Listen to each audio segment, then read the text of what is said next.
We're on now. Just put a playlist. Oh my god, that's actually the name of a song.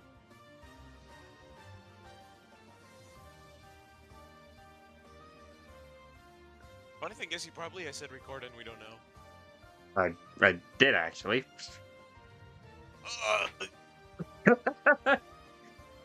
Yep, now everyone knows what you just said. All of China knows you're here. POV, you mentioned Taiwan.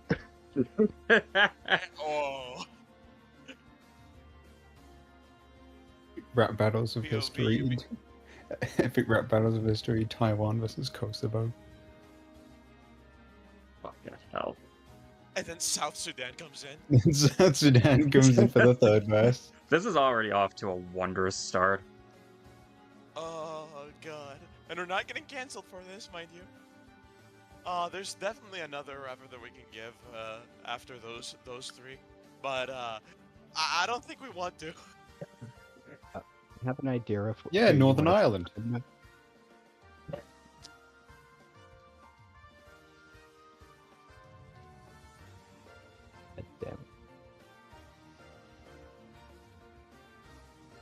Okay, Fucking I'll just Taiwan. share this stream around before we get this underway.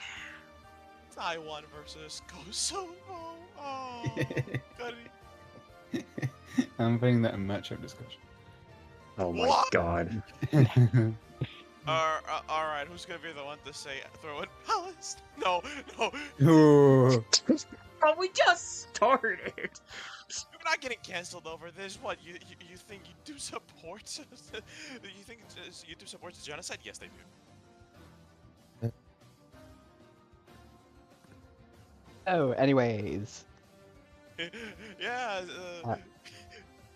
let's just. Yeah, for the record, free Palestine, and if you support Israel, you're an idiot. hey, that's nice. Yeah, like you well said. done. Call them a slur if they supported it. Come on. No, because I'm not gonna stoop to their level. You're not stooping to their level. You're not saying that you support Israel for one.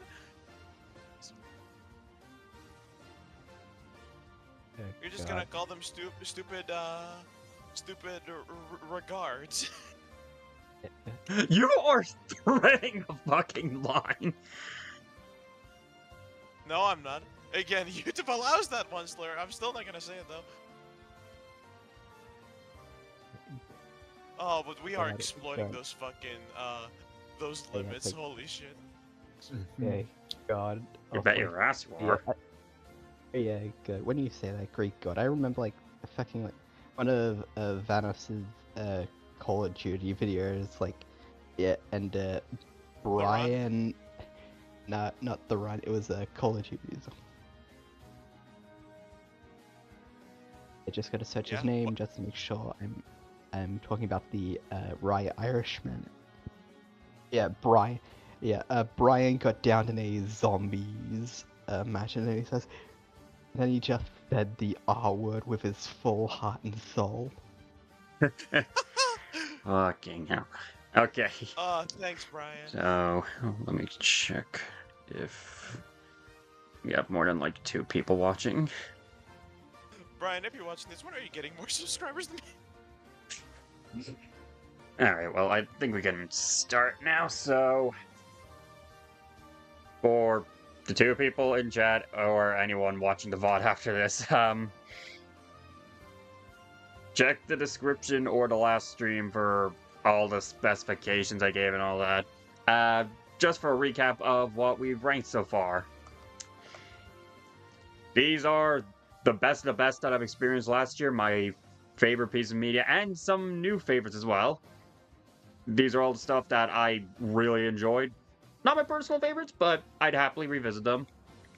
All of these, good stuff. I quite enjoyed them. These, alright. Nothing I'd revisit in a hurry, but I had my fun. All these, they made for a fun night of laughs, I'll tell you that much. Yeah, they were a fun experience. Keyword Yeah. experience. This tier, stuff that I had a lot of good things to say about, a lot of bad things to say about, things I enjoyed, things that weren't for me. I can't make a call either way. This tier, This tier, ugh. This tier, ugh. This tier, ugh. Gunshot sound effect. Yeah. And for the record, there's a hidden Deadpool versus Peter Griffin tier because I just realized it's not. Oh my god. So yeah,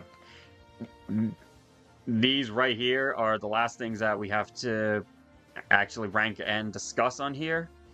I think the best way to start, personally, I kind of want to get all of the like individual movies out of the way that I can't really like link to any other series or whatever. So, starting off, we have Bones, the slasher movie with Snoop Dogg. That's really all there is notable about this movie. Yeah. Yeah. Damn. Yep. Like, Snoop Dogg, he's fun in the role, but you encounter a problem that he's only in the movie for, like, 20 minutes or so, which could be fine if the rest of the movie is at least, like, solid enough to carry it until it gets to the part you're waiting for. But it is... isn't. Yeah, it's just very by-the-numbers horror slasher type deal. Not a lot to really comment on. Not a lot of characters that are really all that impressive. Not a particularly interesting story. It's not the worst thing ever. Scenes are worth it, Oh yeah, Snoop Dogg himself when he is on screen is a riot, but otherwise it is just kind of bog standard, and also doesn't help that like it has some of the worst blood effects I've seen in a movie. It doesn't even look like blood; it just looks like red paint. Yeah, I feel like here is a good place to put it. On the complete flip side, we got one that I think we were all waiting for getting to talk about: Bullet Train. Yeah. Yeah. Oh, we watched. endlessly rewatchable. We watched this movie like I think 3 times in quick succession, and then I think the day after we watched the third one, I woke up and I was like, kind of want to watch Bullet Train again. If like Chekhov's Armory, the movie. Yeah. Bullet Train just kind of has it all. Like, it has amazing style, both in its directing and, like, set design, visuals, all that. The actors are all great in their roles. They all bring, like, a ton of fun and energy to it, while also still, like, getting the dramatic scenes down pat.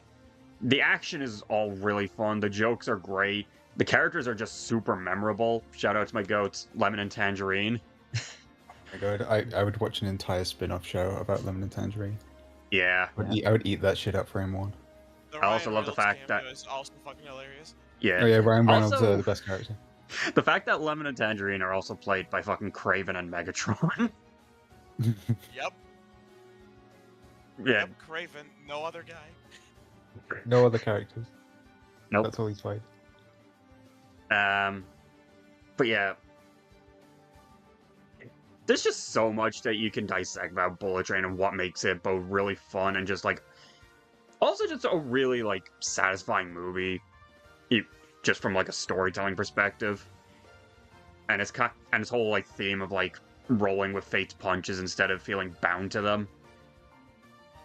And of course, as I mentioned earlier, the action scenes are great and have like amazing escalation up until the end where it just goes full lunatic mode. There's a lot of Thomas, the tank engine talk too. That's funny. Yeah. If you don't like this movie, you're a real diesel. Amen.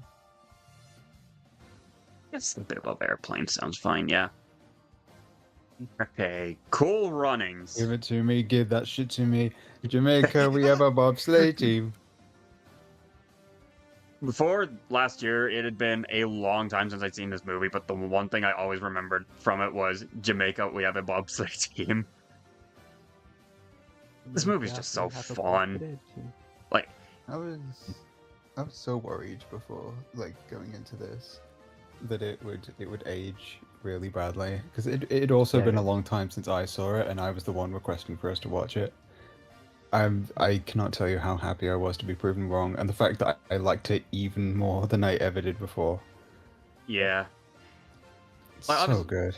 But obviously, all the leads, they're great. They all bring on an amazing performance, and they're just really fun and play off of each other great.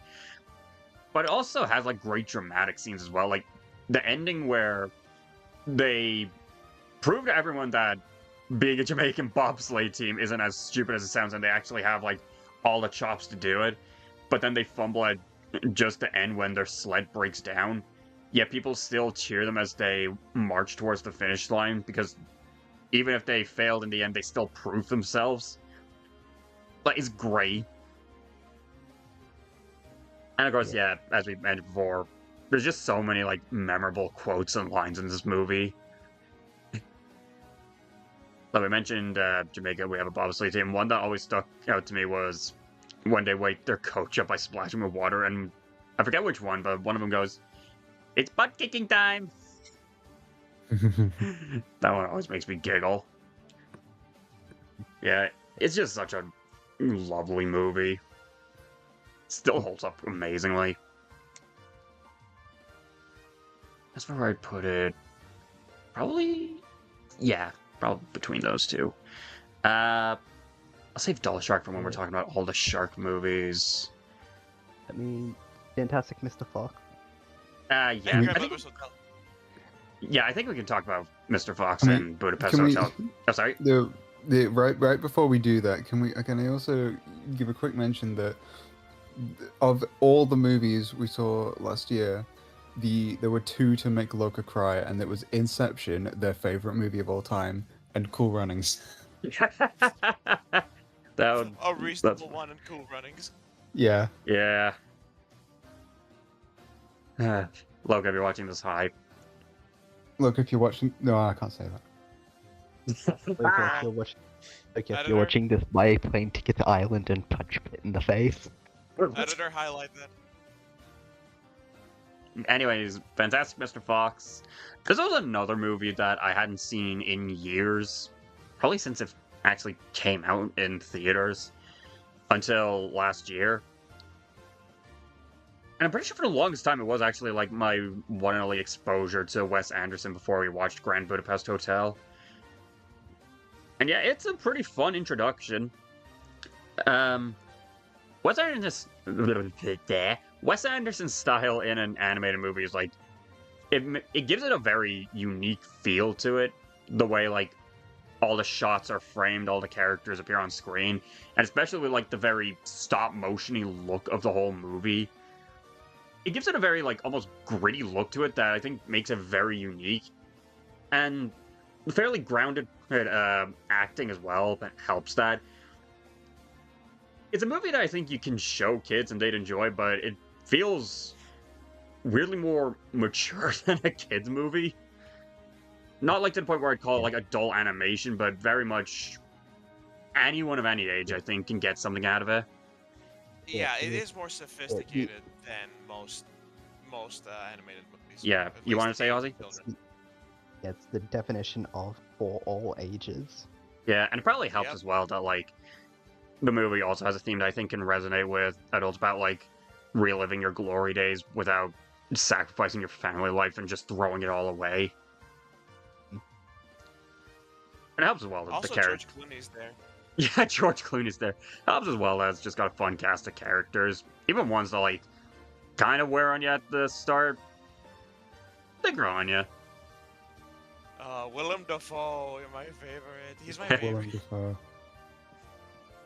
Yeah, top of quite enjoy it. I'd probably say yeah.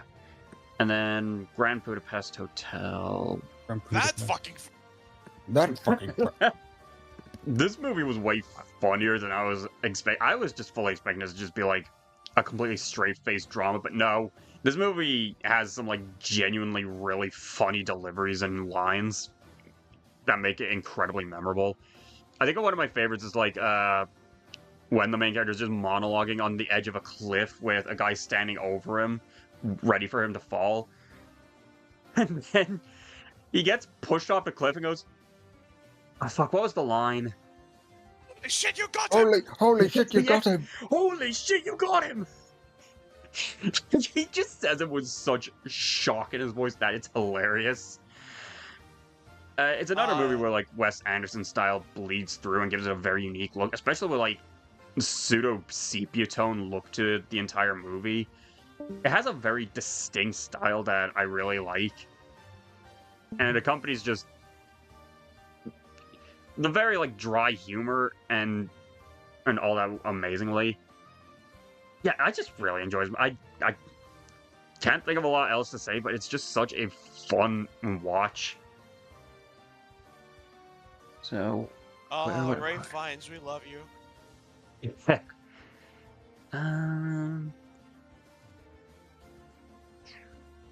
Yeah, sure, here.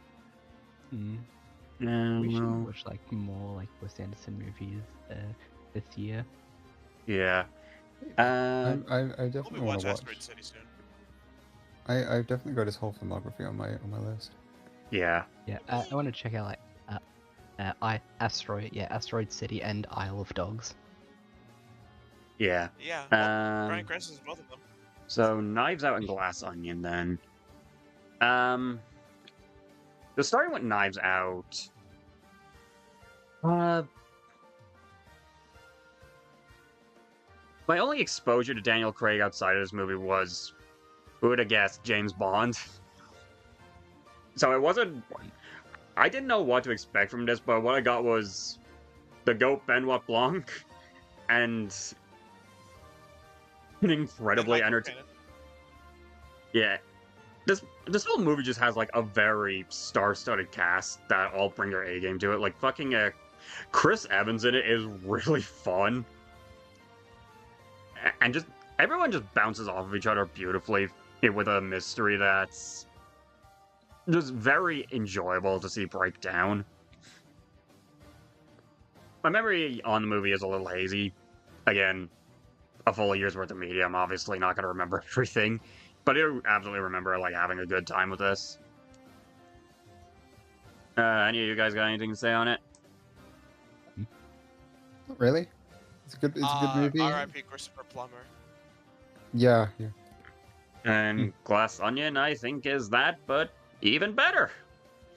I have not seen Glass Onion yet, but the dock scene took place in the island where we owned our first cinema, so I am inclined to love it.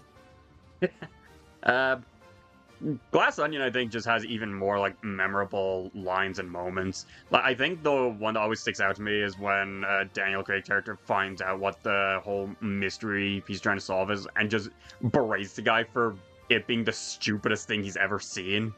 It's just dumb. It's so dumb. It's brilliant. No, it's just dumb. No, it's just dumb. Oh, Great. dang it. Great fucking movie. It's so much fun. Especially when you watch it in VC and just everyone gets to bask in whatever the hell's going on.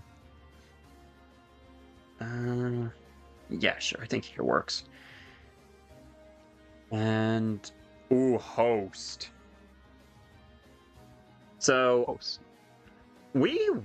I suggested watching this in the middle of another horror movie marathon that we'll talk about in a bit. Wink, wink. And it was a breath of fresh air in terms of horror for us. Host is a very short watch, but its short runtime is used very effectively. The entire premise of the movie is so dead simple. It's just a bunch of friends are doing a Zoom meeting where they try to communicate with spirits. Shit goes fucky. And the shit that goes fucky is genuinely very scary. This movie knows how to make you shit your pants. And it's great at that. The scares are incredibly well executed, well built up. All the performances are very believable. Like, nothing about it feels like very manufactured or like a very fake Zoom experience. Like, if you showed me this, I could believe that this was like a Zoom meeting up until the part where everything goes horribly wrong. It's a very effective use of its gimmick, and I think if you're in the mood for like something genuinely terrifying, you should give it a look. Yeah, I'd probably put it here. So after that is Lady Terminator. What was that? Yeah, Lady Terminator.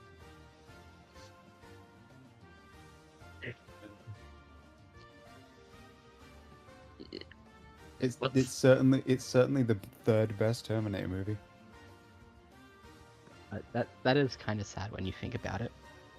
It's incredibly sad. Yeah, it basically is just a Terminator 1 knockoff with the occasional what the fuck scene.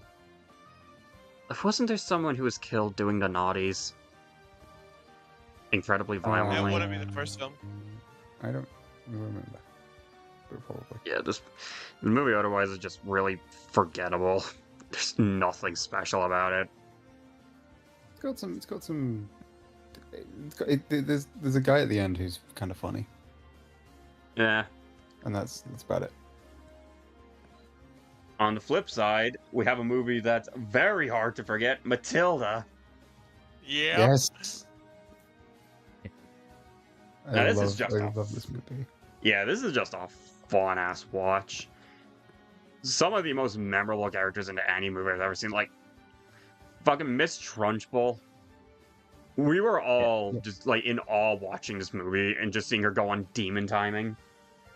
Yeah, Miss Trunchbull for Dead by Daylight.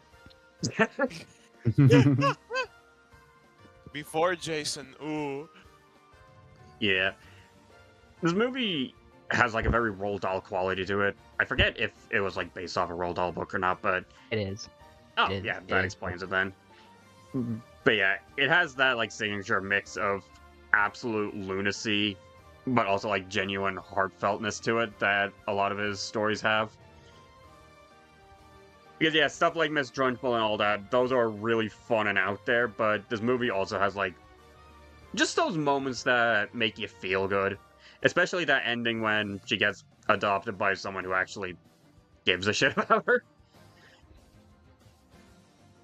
It's another one of those stories, not quite to the same degree, but in a similar vein to like Ass Class, where like, yeah, they may be surrounded by horrible people, but when it all works out so nicely for them, it doesn't feel like a downer at all. It makes it all feel all the more rewarding. And I really like that. That's the Matilda experience. That's the Matilda experience. Yeah, sure, here. Ooh, I know someone here is excited for this. No Country for Old Men. Oh yeah, baby. So I do want to say, this movie was a bit of a wake-up call for us because we did it as a watch party, and it was kind of when a lot of us realized not every movie works for watching it with a group of people that banter with each other. This is kind of a movie that asks you to pay attention and bask in its atmosphere. Not something that you can really, like, riff on. And I think you absolutely should bask in, like, the kind of world that it asks you to immerse yourself in, because it's a movie that's very quiet on the download, but still very intense. Like, the main villain, Anton, every scene... Scariest motherfucker. Yeah, every scene he's in, he steals the show. Like, he commands your attention. Even in a scene where he's not killing a character, if he's, like, just talking to them normally, you still just wait for that moment of when is he going to absolutely eviscerate them. And when it never comes, you're like, oh... Yeah, this movie can just be very well be described as just bleak, but not in quality. Yeah. Which makes sense. It was based on the book written by Cormac McCarthy. You know, the mind behind Blood Meridian.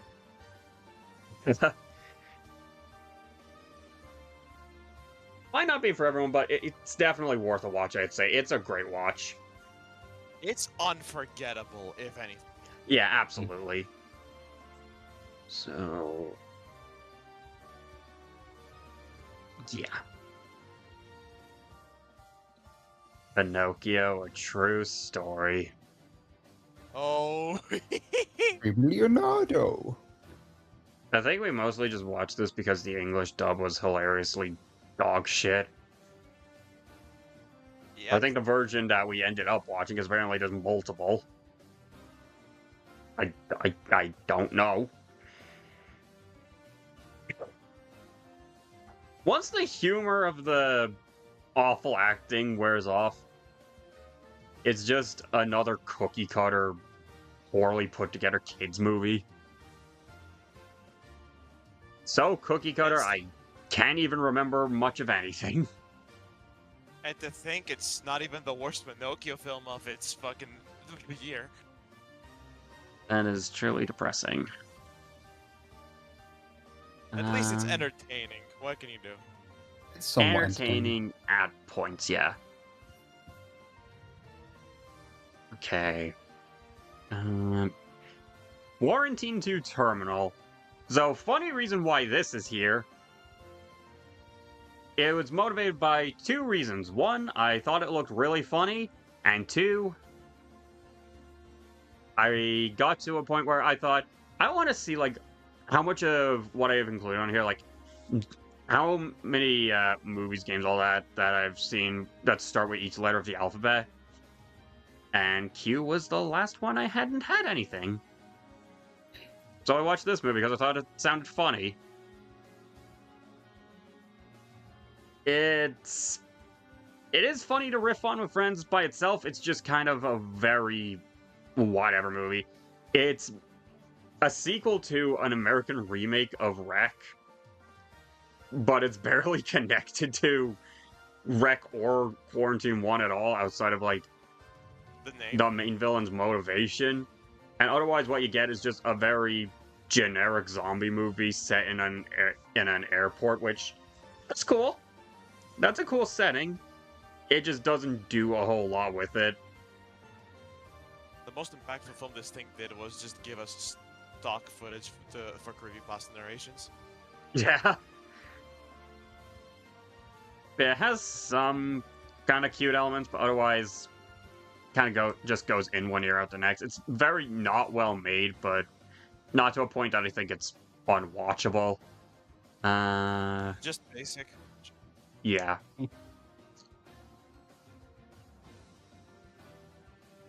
Rubber. Rubber. Fucking Everyone's favorite Rubber. movie. Fuck this movie. Fuck this movie. I'm trying to remember. Didn't we watch this because we thought Killer Tire sounded funny as hell? Yeah, Yes. we wanted to watch a movie about a killer tire, and then the movie said, "Fuck you for wanting to watch a movie about a killer tire." Yeah, so this is just a movie it's the most anti-art movie I've ever seen, which for a movie called fucking Rubber, how the hell? And I'll tell you how the hell. It's a movie that outright mocks you for trying to think critically of it.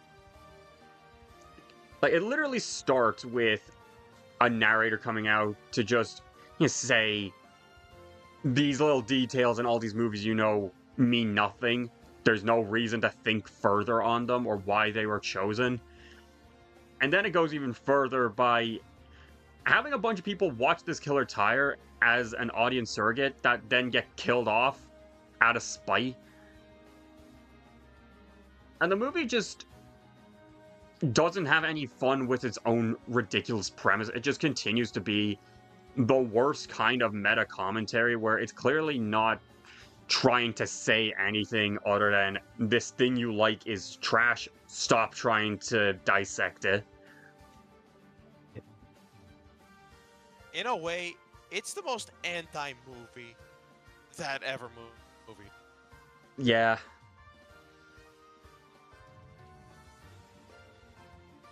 Still better than Dark Fate, but Still better than Dark Fate, but it's fucking horrible. It's pretty insulting. Yeah, Yeah, that's just the best word for it. Yeah. It's insulting. The director of this movie didn't have fun with it, and you can absolutely tell. Deadass, you couldn't mistake it for an Uwe Boll movie. Honestly, yeah. Honestly, I think I would have more fun with an Uwe Boll movie. No, you wouldn't. Well, you know what I also would have more fun with? School of Rock, because it's actually a pretty fun movie. Yeah. One of my favorite movies. And yeah, it's just a very heartfelt Jack Black film. That's always a winning formula. I remember when Just like remember Minecraft. when Jack Black was in good movies. Oh, Like we School of watched it Rock. this year, School of Rock. And Kung Fu Panda. But yeah. And King Kong. Yeah, Jack Black just brings like all the usual energy you know and love him for here. It has a very heartfelt story of essentially bringing out everyone's talents, even when everyone kind of doubts your skills and all that. It's just great, and it has great music too. I think you'd have more to say on this. Do you want to say anything about it? It's just really sweet. If you can handle a little bit of like cringe humor, Jack Black. and Jack Blackisms. Jack Blackisms. Oh, these are the good kind of Jack Blackisms. The ones that you can tell he actually means it and aren't just being annoying. And if you can handle some like humor that comes out of, oh, isn't this an embarrassing situation? If you can handle that, you're gonna have a really fucking good time with this. I'm sorry. I don't think I Yeah. can ever forget the line where he just goes, "All of your kids have touched me. I'm sure I've touched them too." Before he Your gets kids- chased out of your- school. Your kids touched me, and I'm sure I touched them too. Thanks, Jack Black. Thank you, Jack Black. Thank you, Jablinski. Yeah, sure. Here. Now, what else? Fucking Christ. Michelangelo movies. No, we got to do that. I'll when we get save to that for Sharknado. Sharknado. Now, Smosh, the fucking movie. Oh. So, a little backstory. Something that Cryo and the others do is that they have like this giant wheel full of movies, and every now and then they'll spin and be like, whatever this lands on, that's what each of you are watching. And the one time I got to participate in this so far, I got Smosh the movie. It took me 2 months to get to this movie, but I watched it. Thanks, Windows Security. And what are you expecting me to say that this fucking 2015 movie about a bunch of YouTubers from like, how long has Smosh been around? 2000 and fucking. I'm not sure. Yeah, are you expecting me to tell you that this movie is good? That it's funny? Well, It's aged well. it's at the very. It was at the very least at Smosh's prime. Could have fucking fooled me. It's just... It's not funny. What? You don't think Steve YouTube is funny? It's the worst kind of funny that tries so desperately to be funny, even when you know it's not. Like, they'll just make a bunch of jokes that come off as so try-hard, like Ian's whole thing in this movie is that he wants to... that he considers himself the boyfriend of, like, some random person on YouTube who's having her ass massaged. And it's full of, like, all the cringe humor that you can imagine, including his dad making a comment of, "Oh, make sure she's not a dude." Yeah, transphobia. Ooh. Very funny. Thanks, Smosh. Like, I grew up with Smosh. I have a soft spot for these guys. So I made it genuine when I say that this movie's not fucking funny. And it's just annoying. This movie's only like 80 minutes and it felt a hell of a lot longer.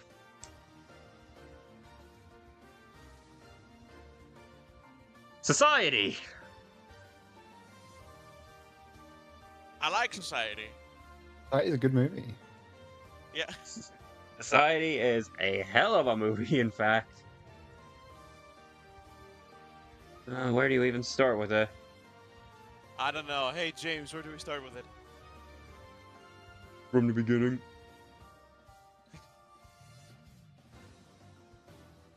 So I'd say Society for most of the watch is decent. It's nothing that super sticks me, but it builds up a solid mystery. It feels like, or it's great at like leading you into this feeling of paranoia. And the performances are pretty damn good. But we all know like the main thing that you're coming into it for is like the spoilers for a 30-year-old movie. The shunting at the end, which is one of the most grotesque scenes I've ever seen in a movie. Yeah, great. Like, it's one. Complimentary. Yeah, it's one of those scenes that just makes you go, "How did they even accomplish this?" And it's great. Yeah.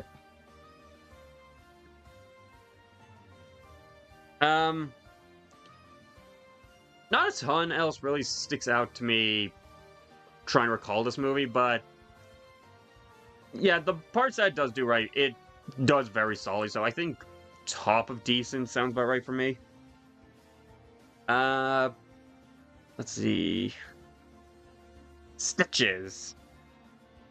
So this is a slasher movie from my homeland, Ireland.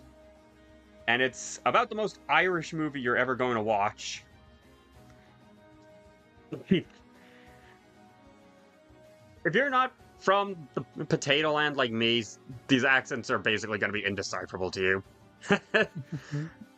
But yeah, Stitches is just another really fun slasher movie. Has a ton of like incredibly creative kills in it.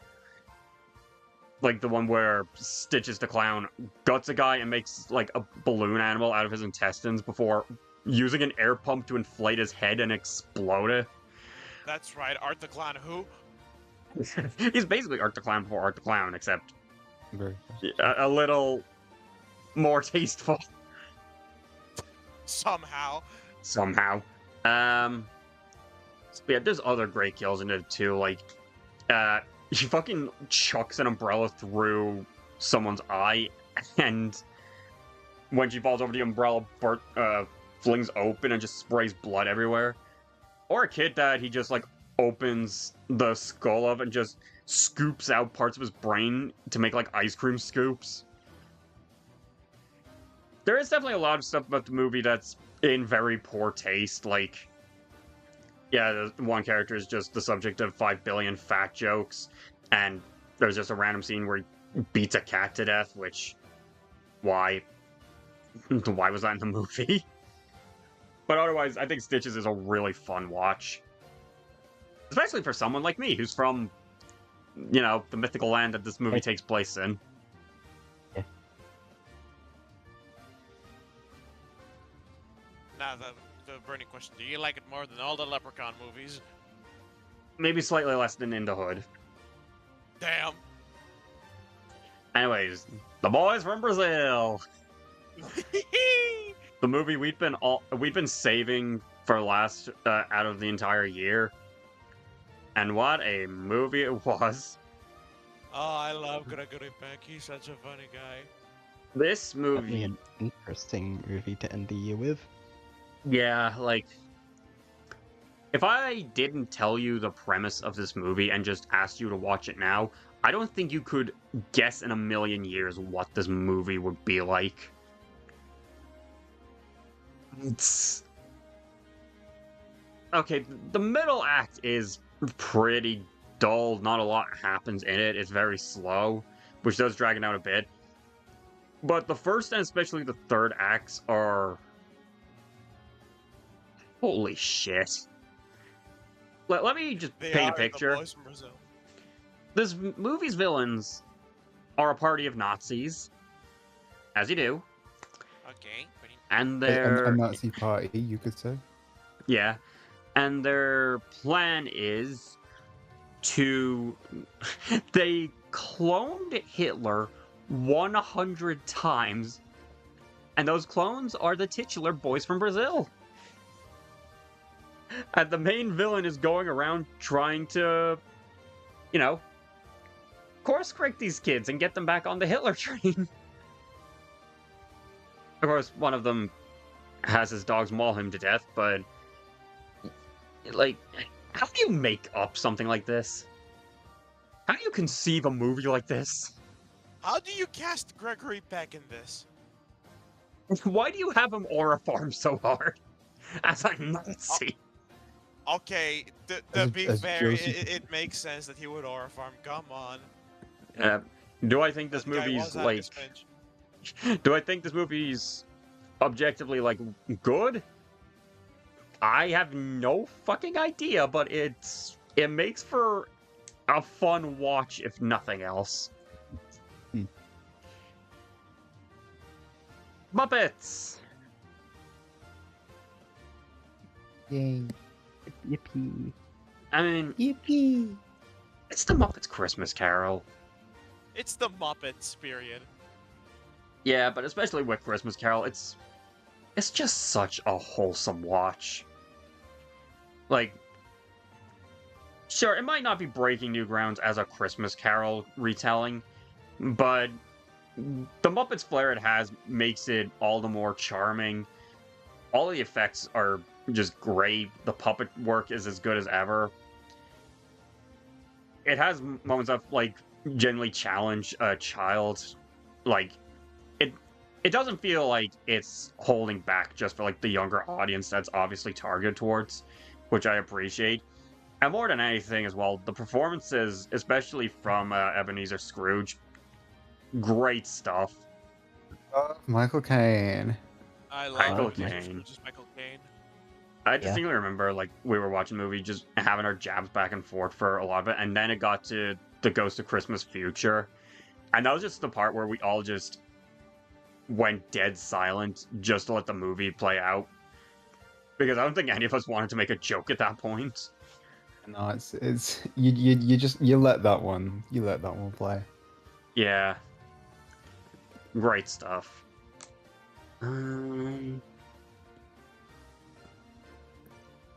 Yeah, sure. The Toxic Avenger. Oh boy, what a movie! What a movie! This is another one of those movies that's just so insane that it's hard to really describe. Yeah. And in a lot of areas, it's insane for all the wrong reasons, because, yeah, you got your animal cruelty and your exploitation Black. of women in there, which is... And blackface. Yeah, which is... Yep. That's unfortunate. Yeah.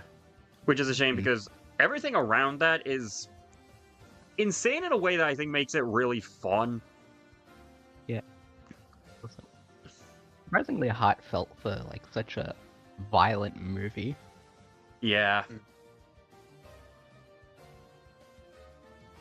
Like, Like, for, if it's with a character like Toxie, you kind of expect him to be like, he looks ugly, so the people are gonna turn on him. They're gonna think he's a monster eventually in the third act. No, it never happens. They were always on board with him. They love him, and it's really wholesome. It's just really nice. Yeah, I do think that the movie's, like, bad elements dragging it down to decent for me, but when it has a good scene, it has a really nice scene, so... Yeah, sure, here. And now... Toxic Avenger, the most handsome man from New Jersey. Amen. And now, The Truman Show. It's the fucking Truman Show, you know? Yeah. What do you... Yeah. There's only so much you can really add to the discussion with this movie, because I feel like everyone and their mother has broken down what makes it so effective. It's a movie that you could watch like 50 times and still be finding new things, like new details that are just hidden in plain sight that make it work so effectively. Like, one I distinctly remember being pointed out was when he's just seemingly, like, working away in this chipper neighborhood, and it turns out later, oh, wait a minute, that was, like, the first time we see him, like, trying to bury his way to freedom to escape, like, this movie set. Yep. And it's just very it's like, it's a great showcase of, like, Jim Carrey being a dramatic actor instead of, like, just the comedy guy that we all know him as. Because when he breaks down and things generally just crumble all around him, he sells it amazingly, just a guy being so confused on what the hell is going on with his life, why everyone just acts so bizarrely. And when I he think finally... the best part about it all is the balancing act. Yeah. Like, through the entire, like, sitcom, like, just trying to keep him stuck on the set, he toughs it through, and even when he reaches the edge, and it all seems like it's lost, and when the director is still trying to talk him back into going back, being like, I was there for your first steps, thinking that's wholesome and not incredibly fucking creepy. When Truman just turns around and metaphorically tells him to fuck off before taking his bow and leaving, and everyone cheers for him, it feels rewarding. Like, yeah, you earned it, King. Yeah. And then Scully from fucking Brooklyn Nine-Nine asks, what else is on TV? We never learn. We never will. Honestly, like, thinking about it now, I feel like if you've seen like a family YouTube channels where like it's just like a family on YouTube that records like all of the family, I feel like that's channels like that have made Truman Show age like wine. That is kind of a scarily not Yeah. an accurate comparison. Fuck. Ozzy, why did Yeah. you bring that up? Not naming any Ryans. Names. Yeah. Now, Tucker and Dale versus Evil. This shit is funny. This shit it's is funny. incredibly funny. It's so funny. Like, this is a movie that knows it has a ridiculous premise and fucking runs with it. Like, the main villain has this ridiculous backstory about why he hates rednecks, and everyone just kind of agrees, this is fucking insane. And how just more or less all of his underlings get themselves killed in the most ridiculous ways possible. Not from, like, the main characters defending themselves, but just them ending up in some ridiculous circumstance. Like, when, I think it was, I forget if it was Tucker or Dale, but, like, one of them just bends over to grab something off the ground, so a kid just jumps in to attack them, but bounces off and finds himself in a wood chipper. Yep. Oh, it's scene. Yeah, this movie's just got great comedic timing. It's really fun, really... There's never a dull moment in it. And of course, Tucker and Dale themselves are just... They're great together. Yeah, I'd probably say I'd put it high up into really like... Tucker and Dale. Yeah, sure, here. Dale. And then the last of the standalone movies, Until Dawn. Hey, are you ever gonna finish the game now that you brought it up? Maybe. So, this movie has nothing to do with Until Dawn. There's like No exaggeration. there's like maybe one guy from the game in here. Maybe, I don't fucking remember. But otherwise... Yeah. Yeah? Yeah, one guy. Let me. What was it again? The shrink, right? Peter Stormare. Yeah, I guess the... Peterson. Yeah, Peterson. All right. Yeah. Yeah, otherwise this movie has nothing to do with Until Dawn. The characters are all the usual generic horror characters with nothing to make them interesting or fun. The plot, again, has nothing to do with Until Dawn. It doesn't feel like Until Dawn. There's no reason this movie should have the title Until Dawn, because it's not Until Dawn. Yeah. And the actual plot that the movie tries to tell is borderline nonsensical. Like, there's a time loop thing going on. They keep dying and repeating, and they have to not die before time loop restarts. Until Dawn. And for some reason, there's just a part where they all drink water and it makes them explode. That's the most memorable thing. It's just there. Yeah. This movie just doesn't understand what it's trying to be. It's not an Until Dawn adaptation. It's not effective horror. Like, there's nothing here you haven't seen in any, like, Friday the 13th or Hellraiser or any other movie like that. Or even with the time loops, fucking Slay the Princess. Yeah, just... What is this movie trying to do? Get a cash... Be a cash grab? Yeah, it's a cash grab. It's a fucking cash grab. Yeah, God. But now I'm thinking, like, with this, like, premise of, like, oh, there's a bunch of random things killing these teenagers running around, and they change every loop, and you need to survive until dawn to get out of the loop. So why not like the name of like a different game, like say like Dead by Daylight. Like it, yeah, just as fitting as Until Dawn. Like, I can make more connections with like movies. Your mic is like really low for whatever reason. Oh, sorry. Do you want me to repeat myself?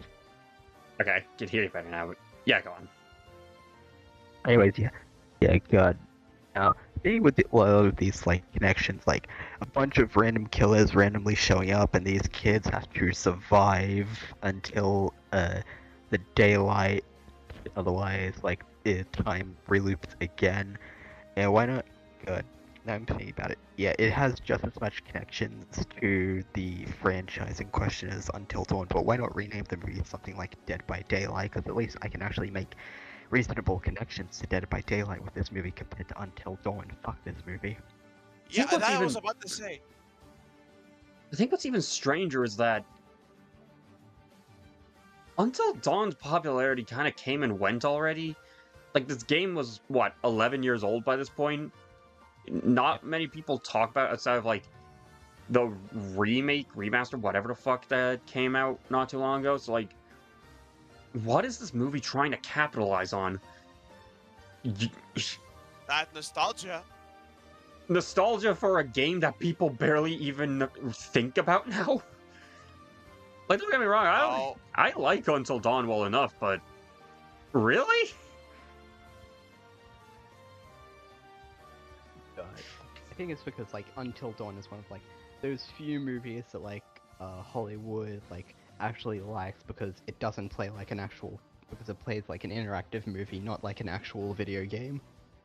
Which kind of just makes this movie's existence even more questionable, because, like, if I wanted to watch Until Dawn, the game, and then at that stage, I'm already basically watching Until Dawn just with some quick time events and choices in the matter, so... What do I gain here? Yeah, and also, like, the game's, like, infinitely more interesting because of its branching paths. Yeah. This movie just doesn't make sense.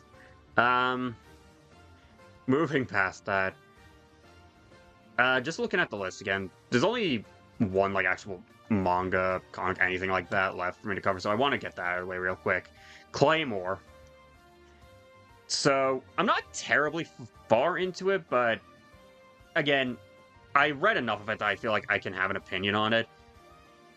I think Claymore is really cool, and I really want to go through all of it if I can this year. Claymore has, like, a lot of the same qualities that make me really love stories like Nier Automata, where it's very... It was shocking to me just how melancholy the vibes of this manga were. And how Claire's whole journey sees her interacting with like the humans that she formerly was and trying to reconnect with what made her human to begin with. Because obviously she's basically been bred to see herself as nothing but a weapon to kill the Yomi and whatnot. And her relationship with Rocky helping to bring her back down to earth, both figuratively and literally, so she doesn't just turn into a monster and fucking kill everyone. It's great. And as well, just exploring like the tragedy of the existence of claymores as well, and how when they're basically near the end of their mental limit, all their fellow coworkers are tasked with killing them so they don't go haywire. It's great, and the cast of characters as well, even besides Claire, is amazing, and I can't wait to read more of it and see how they develop. Yeah, it's just a really great read. I highly recommend it. I'm gonna put it in Quite Enjoy for the time being, but I imagine it'll be much higher when I actually properly read the rest of it, whenever I get the chance. Now, what else can we cover? Kirby!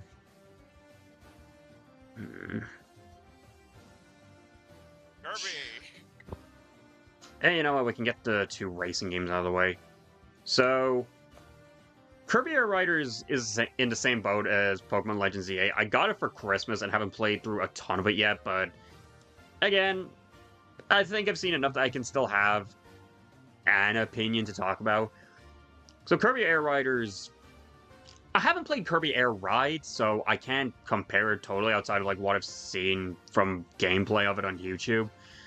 But from what I can tell, it is a very faithful update to Kirby Air Ride. It's basically what you could imagine a Kirby game centered around racing to be. It's very much not like Mario Kart. It's very distinct. Honestly, closer to something like Sonic Riders, if anything. It's a game that's surprisingly, like, difficult to truly get a hang of, because it can be wildly chaotic. Almost as Kirby. It's not even chaotic in, like, the Mario Kart sense of, like, 5 billion blue shells flying around. No, it's more chaotic in the sense of, like, just controlling this game can feel like you're about to lose control at any one moment. Which, for multiplayer, can be really fun, especially in stuff like the...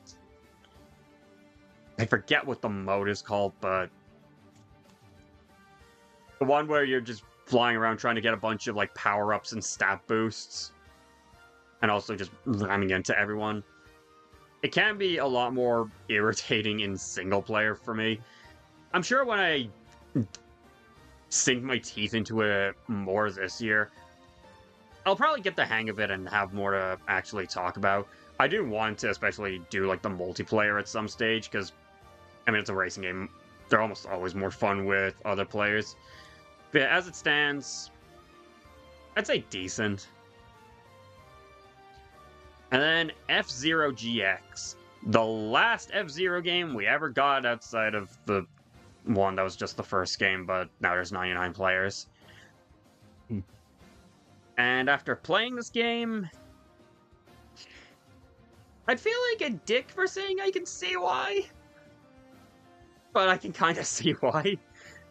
F-Zero GX is such a strange game because when you're just playing it normally, it feels so good to control. It's so fast-paced. It feels great to, like, master it. And the tracks that are well-designed can feel godlike to just speed through at 1 billion miles per hour. And the soundtrack, too. Oh yeah, the soundtrack as well is phenomenal. The story mode can take a fucking hike for all I care. It is one of the most frustrating experiences I've ever had. The margin for error is so abysmally small. The AI rubber bands like an absolute motherfucker, and if you're off by like even a nanometer, you've basically just already lost. And half the time I don't even know like what the hell am I doing wrong before I finally just get it through sheer force of will. And like could be fine, because it's obviously not a very long story mode. But the game has the great idea to pad itself out further by making you pay in-game currency to unlock each chapter. Which... Oh, it's... yeah. It does that. So you also have to grind tournament wins in order to unlock more chapters. Or play the game on hard mode. Don't do that. I couldn't even beat the tutorial. And yeah, the later courses on the tournaments as well also get really frustrating. The game only gives you like 5 lives each tournament run, and if you run out of all of them, you just lose. You have to go all the way back to the start. Which, considering some of these tracks don't even have the courtesy of having railings to keep you from falling to your death. Yeah. It can be really... It can be a pain in the ballsack. And considering how infamous some of the later chapters are, with like the last mission in the game being like against a bullshit AI final boss on a track with no railings, yeah, I do not have the patience to get to that. It's a shame, because I think the game is really fun when you're just playing through it normally, just cruising along these tracks. But those harder ones that you're forced to do for bullshit hard story chapters it just kills it. I guess while we're on the topic of futuristic games, Mega Man X. So, Mega Man X8 I have a funny story with. I replayed it this year because our good friend Eve, she was replaying this game because she wanted to play a fan remake of Mega Man X8 and just wanted a comparison between the two, and she didn't like the original Mega Man X8 at all. I was feeling like a spiteful bitch, so I replayed Mega Man X8 and concluded, yep, nope, I still love this game. Damn. No hate to you, Eve, but also you're wrong. I'm kidding. I still love Mega Man X8 to death. I'll acknowledge it doesn't have the best level design. It has some very odd decisions about it. But oh my god, this game is so much fun. The collectathon elements of it are really enjoyable, feel very rewarding to get. All the playable characters feel great to control, and I love how their movesets differentiate from one another. They all have, like, very solid reasoning, both for fights and platforming to be used from one another. Because, like, you have X with, like, his armor upgrades and all that. You have Zero with the double jump and having the best, like, close-range coverage. Axel's hovering can be really good for platforming. It just feels so satisfying. I bounce between it and the original Mega Man X for my favorite of the series, but it's still... Even on the days where it's not my favorite, I still love this game. Command Mission, then. This is the most 5 out of 10 game I think I've ever played in my life. So, Command Mission has good ideas. I think action triggers are a really cool idea. I think the armors are a really cool idea. How characters can just transform for a temporary buff. The story has some good ideas. I think the main villain is interesting, even if he shows up like twice in the whole game. And that's about all the praises I have for this game. The actual story is one of the most painfully bog-standard generic stories I've ever seen, which, for a Mega Man X platformer, I could put up with. For a 20-hour RPG, it's like... why?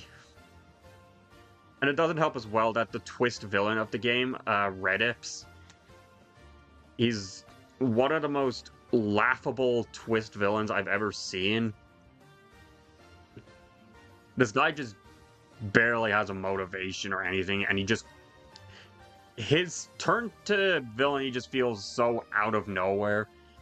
And even, like, the whole detail of, oh, he has Axel's copy chip, that's why he pretended to be Spider the whole game. Like, no.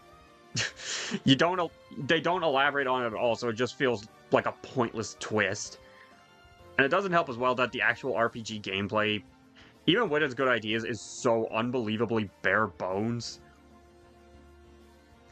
It's an RPG where nearly every character has a grand total of 2 moves to choose from each battle. Like, yeah, you have your other stuff, like, you can defend, you can use sub-weapons, you can do all that, but, like, by and large, you have 2 fucking moves to use, and it makes most of your team just feel so incredibly not versatile, which for an RPG is absurd. I wish this game actually got to execute its ideas better. I would love for them to take another crack at a Mega Man X RPG, because that's a great concept. It's just unfortunate that the game just didn't do really much of anything interesting with it. It just sucks that, like, we have some really great character designs here, but most of your party members are about as interesting as a block of tofu. Most of it just because they don't do anything with them. Hey, don't diss my boy Tofu. Yeah. Put some spices on that tofu and then I won't insult it. What else? Damn, now I feel like Mopper.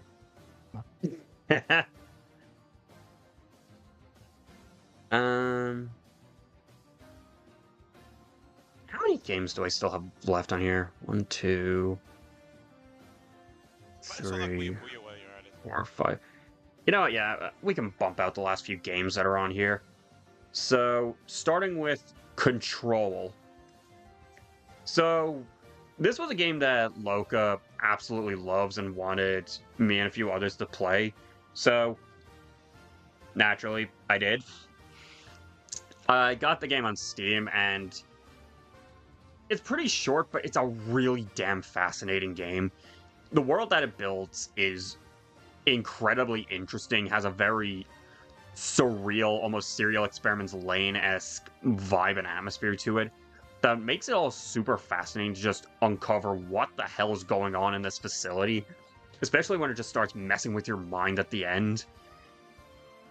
But it doesn't just feel pretentious. Like, this game is genuinely interesting and also just genuinely really fun. Like, the game controls really well. Controls. It almost plays like a 3D Metroidvania with how you get to explore more and more of the environments as they open up to you, and you gain more and more power-ups that not only give you more mobility options, but just let you do a lot more in combat. The most fun of which is getting to, like, move things telekinetically. I'm just saying, this game is a great lesson in how, if you want your game to be remembered and loved, just give you the ability to lift up to 3 forklifts and chuck them at whatever enemy you're fighting.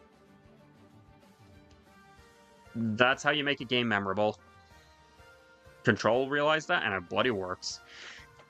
There's just a lot of other, like, really memorable set pieces and moments in this game.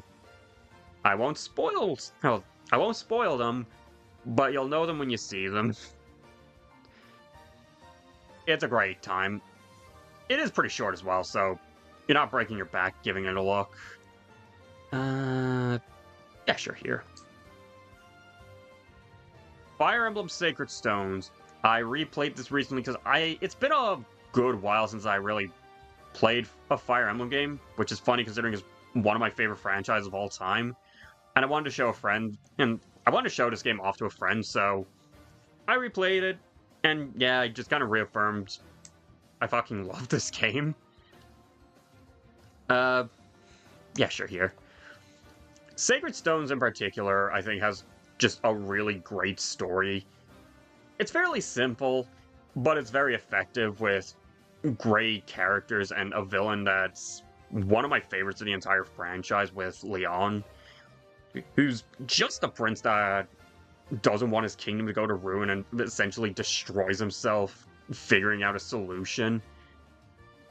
And how Erica and Ephraim have to bounce back from tragedy after tragedy and come to terms with the fact that, yeah, Leon's just basically gone at this point.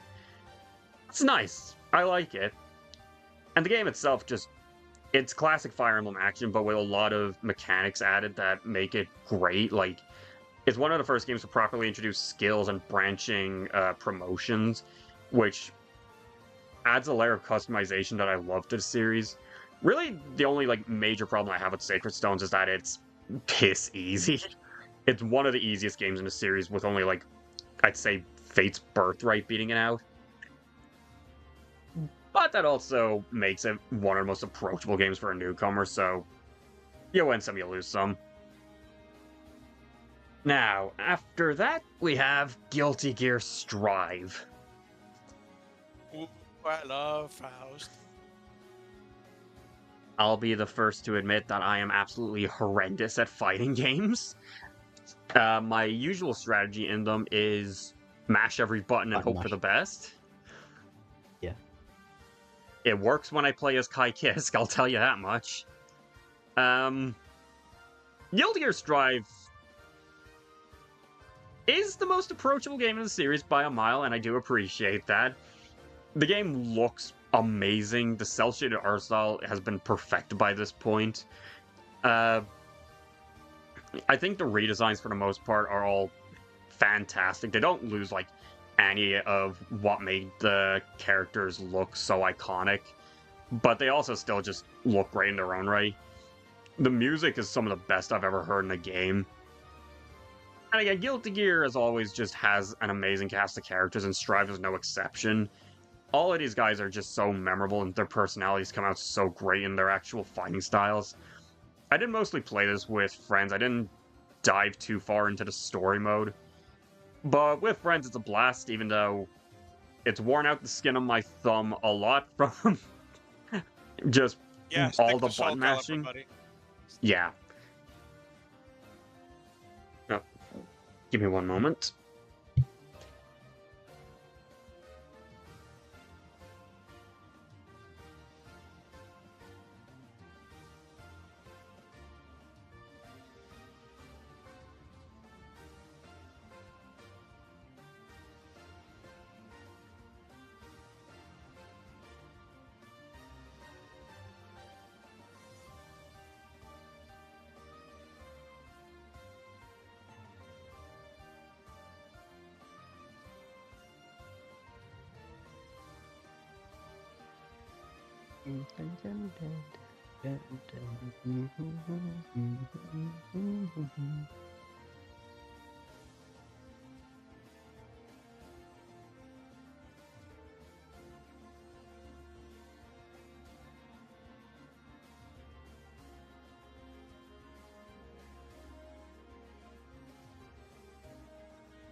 Sorry about that.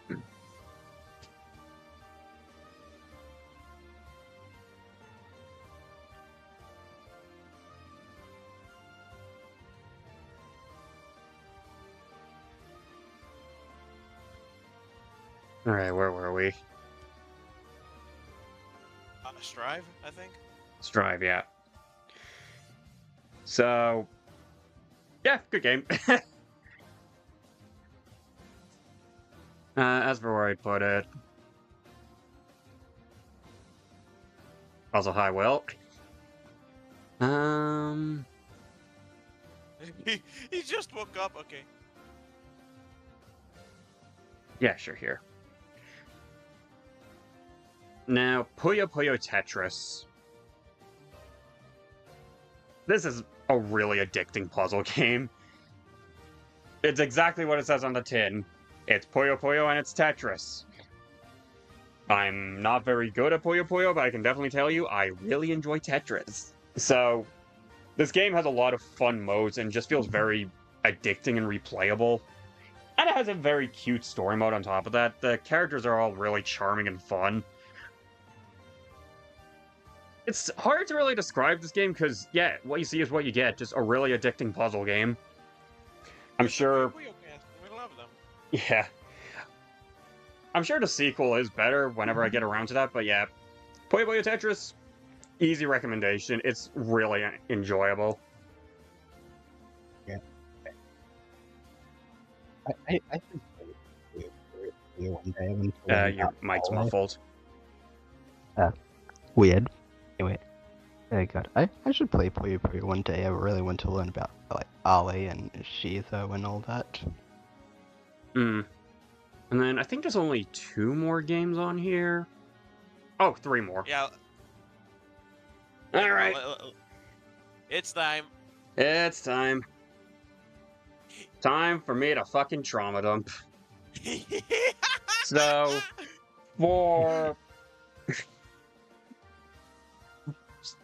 for October, I had the great idea, as someone who is famously horrible at horror games, to play what is often, maybe not often considered the scariest horror game out there, but one of the scariest.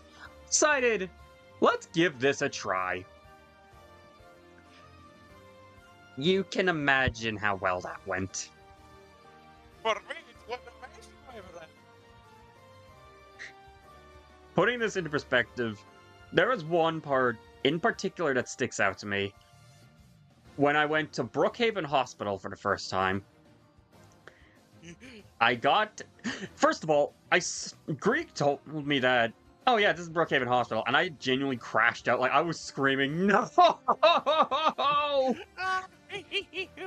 And then that fear ended up being very validated when I got to the 2nd floor, and to put it in perspective, for anyone who hasn't played Silent Hill, when you're around an enemy in this series, it'll play like radio sounds. Distorted radio sounds.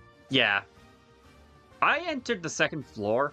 The radio sounds were blaring in my ears. I immediately slammed the pause button and was too terrified to unpause. Like, I was just about ready to hyperventilate for 10 minutes straight. Yeah, this game is terrifying.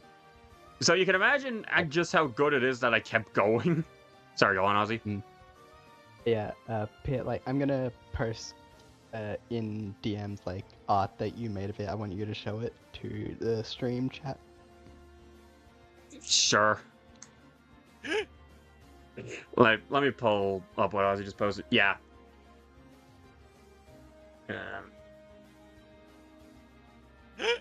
That face, that was me.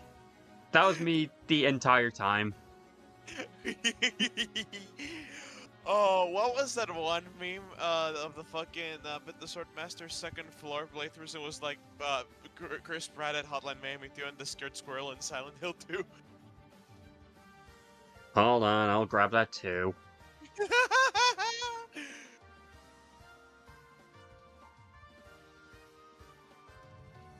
Found it.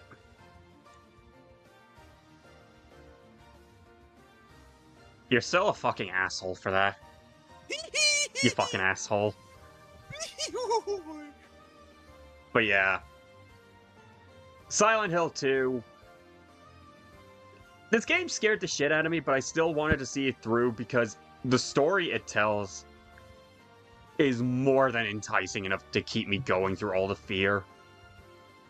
This game has such wonderfully delivered themes that are uncomfortable, are heavy, but they don't feel like straight up doomcore. Like, yeah, go on. But the main factor is that they're at the very least tastefully done. Very much so, dare I say. Yeah, like even the most taboo topics that the game goes through, it's either under like layers of subtext that the game delivers with like a decent amount of grace, so it doesn't just feel like gross. And it's all told in a way that feels very melancholic and, dare I say, poetic. Like, it's a very human story. it doesn't feel like straight up exaggerated or anything, which adds to the discomfort, but also makes everything about it feel... It just comes together very nicely, especially at the end. And it helps as well that, like, the game has, like, more than enough moments of levity. Not in the sense of, like, being lighthearted or whatever, but just having times where you're just in a room with nothing but a very nice piano track to just sort of cool you off. And, of course, yeah, as far as a piece of horror goes, this game is incredibly effective. Like, I'm not just saying this because I'm an absolute wuss with horror. The game has some genuinely great scares in it. Like, anytime Pyramid Head shows up, Jesus Christ. I just think... one funny story I want to bring up is that there's this one segment in the apartments where you get to see Pyramid Head early behind the cage. But because Pitty over here went towards the apartment door immediately, we couldn't see him. Yeah, I was so scared shitless I completely missed it. God damn But it. don't worry, I saw him later because in Brookhaven Hospital, when you reach the top floor, as soon as you inspect this elevator, you just hear, like, a scraping noise. And I just went, what the fuck was that? And the suicide letter, don't forget that. Yeah, we'll get there in a minute. Greek just nonchalantly says, oh, that's just the elevator. Okay. I unpause, and then Pyramid Head shows up and beats the shit out of me. I'm seeing it. I'm looking in chat right now. Will saying like you should play the remake. I heard it's a steal. Yeah, this is not addressed to you. This is addressed to Mr. Man. But yeah, even though Silent Hill 2 made me very, very scared and sad and terrified, this game is still a fucking masterpiece. It's not one of my absolute favorites, but it's damn close. And on the topic of masterpieces, Xenoblade fucking Chronicles. One of my all-time favorite games when I first finished it. Still one of my all-time favorite games now. I cannot sing enough praises about every aspect of this game. It crafts such an amazing world. The side quests tell their own incredible stories, better than some just main stories I've seen in other RPGs. All of which makes the entire world feel that much more alive and well-realized.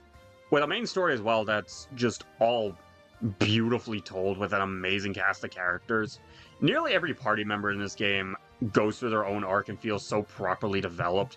And even the ones that don't still more than justify their spot on the team. And it's all topped off with gameplay that still feels very satisfying. The combat is really enjoyable. It feels very customizable. Maybe to the point of being like a little overbearing when you first start playing the game, but get into the groove and it's really just... You feel so in control of every aspect of how your character is built. There's definitely the whole thing of, like, the game will just plop level 5 billion monsters when you're at, like, level 20, but for the most part, that's not usually going to come up unless you actively go out of your way to explore every nook and cranny outside of, like, Gower Plains, but I'm just saying Territorial Rothbard is very funny. And of course, the Definitive Edition especially just is one of the most beautiful looking games I've ever seen. Even on the Wii, despite the models themselves looking really rough, the environments look stunning. And of course, the soundtrack is... I mean, everyone knows the Xenoblade soundtrack. It's one of the best ever conceived. Which is not surprising when you got the minds behind the likes of Kingdom Hearts, Mario & Luigi, Kid Icarus Uprising, Mario Party, Chrono Trigger, Xenogears, and Xenosaga, just all together for one soundtrack.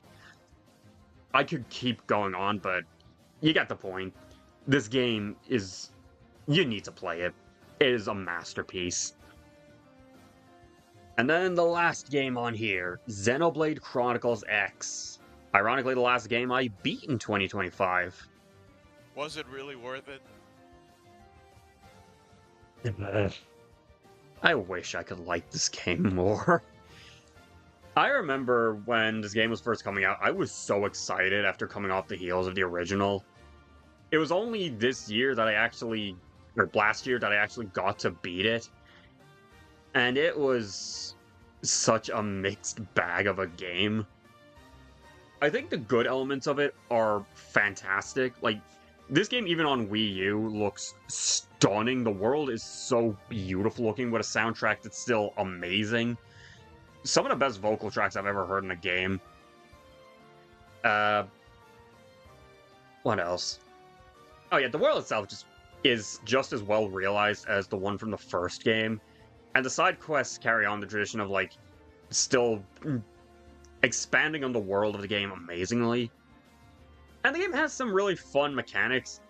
It is even more overwhelming to get into than the first game, but stuff like overdrives and the scales when you eventually get them 33 fucking hours into the game, no exaggeration, they're really fun, especially when you unlock the flight module and you get to just explore the entire world of Mira to your heart's content. I do think that's also one of the game's biggest problems, is that it's an open world game that the world kind of starts to feel a little boring to explore after a while. There's only 5 real areas in the game, and you kind of just get to all of them about halfway through, so you're kind of just exploring the same territory over and over again. There's not really any progression in terms of, like, what you explore, unlike the first game. And more than that, this game just feels so fucking padded out and repetitive. The game doesn't just have, like, an A to B story structure. It's centered around story missions that you have to do, like, a bunch of side stuff to unlock each one. The story of this game is so unbelievably nothing and boring. The villains are some of the blandest I've ever seen in an RPG. Like, literally their whole motivation of why they want to kill humans is as simple as they were created by the ancestors of humans and they fear their creators. That's it. Bruh. That's their whole motivation. Bruh. So yeah, the villains aren't well developed at all. The main cast isn't very well developed at all. So the story itself feels tremendously undercooked, which for a 75-hour RPG is kind of a problem. And it's made all the worse by the fact that the actual story itself is about 20 hours, I want to say, being generous. So that's just 55 hours of side objective fluff. The side objective stuff is, like, easily the most well-written part of the game, but it makes the game feel like it's moving at a fucking crawl. Like, it's so soul-draining to just do all of these side quests in between each bit of actual story progression that it makes the game feel like it's just moving at a snail's pace. It is very unfortunate, because I do want to like this game more. Its good elements are great, but man, it's just so fucking dull at its worst. And that's every game that I've played on here. So that kind of just leaves the shows and then all the movies. Oh, no, Frankenfish. Oh yeah, Frankenfish. I said the movies. Is this not... Oh, I Would that thought not be you one meant of the shark ones? No, because it's not No. a shark. Ow. I farted Neither are tarantulas. Yeah, Well, well, it's like the they're Sharknado. part of a franchise, at least. Those. Yeah. Yeah, well, fuck it. Let's get Frankenfish out of the way, then. I'm trying to remember what happens in Frankenfish. Dan is Please. goated. Dan's goated, and then not much else. Yeah, sounds about right. I barely remember this was, like, low guilty pleasure, because the fun moments when they do happen are really fun, but there is just, like, a lot of nothing in between. It sure is the best Mark AZ Dip movie we watched this year. Wasn't that the Spawn 1997 guy? Yes, he made Spawn 1997 and Marmaduke. Yeah. Well then, yeah. I still have no idea what the hell I missed out on with Marmaduke. Well, you're you'll gonna find out. figure out this year. You'll find out soon enough. Well, I guess while we're on the topic of fish, fuck it, let's do the shark movies now. Oh god. Yeah. Okay, so let's Leave just Sharknado get for last. let's get Yeah. the individual ones out of the way. So, Doll Shark. Shark. We have a Doll Shark, very yeah. funny story with this. Yeah, When- sea shark win.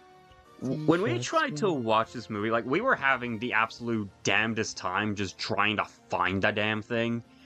Like, no sites that we could find had the movie on it, or if we could, it wasn't available in our country. It was only because of Space, who, hilarious, was the only American in the chat. He was able to pull it up on a site that was available for the US, so we could watch it. It wasn't worth the hassle. It's about the most by-the-numbers, low-budget, killer something or other movie out there. There was some scenes that had us like, what the actual shit? Like, the kid's aunt drugging him with tomato soup? I don't know what that was about. But otherwise, there's really just nothing special about it. There's only one step above Big Jake because... I don't know. At least we watched the damn thing. Yeah. Ghost Shark. I remember this one having some really funny kills in it. This one's actually pretty good. I quite like this one. Yeah. Where did I put this on the list when I did it?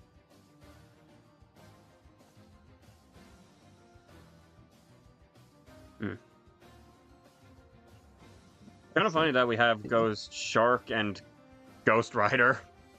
But not Ghost Eyes. I'm sure Ooh. Cryo will drag me into the depths at some point. I will. I'm looking over this pit like, oh yeah, did you, were you not there for Great White?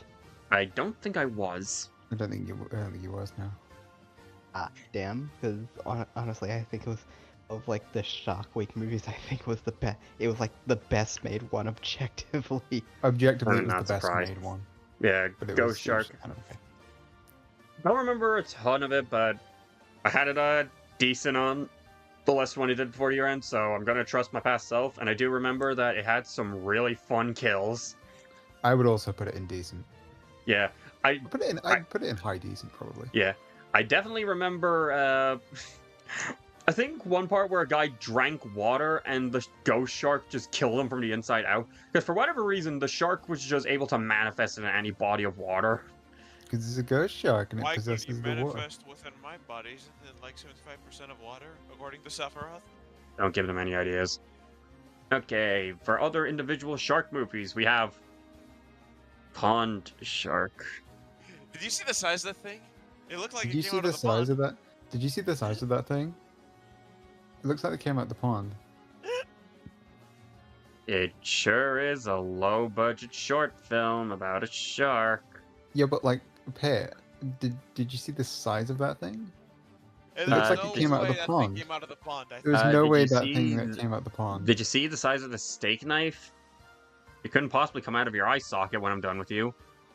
I think Of course I it saw can. the shark come out of the pond. I could be mistaken. I'm not really sure, but I think it came out of the pond. It's really alarming. Okay. Shark Kansas Women's Prison Massacre. What the fuck We're not was this movie? we're not elaborating any You know further what? on that.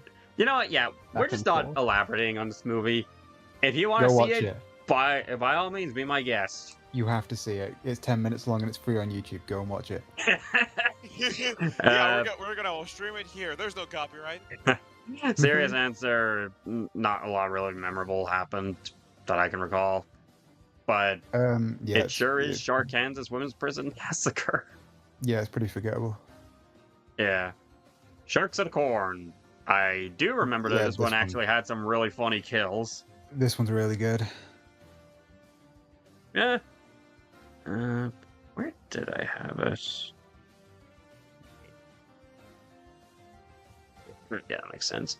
But yeah, it's another like very low budget shark movie. Who would have thunk? But it's at least a fun one. It has really good kills in it.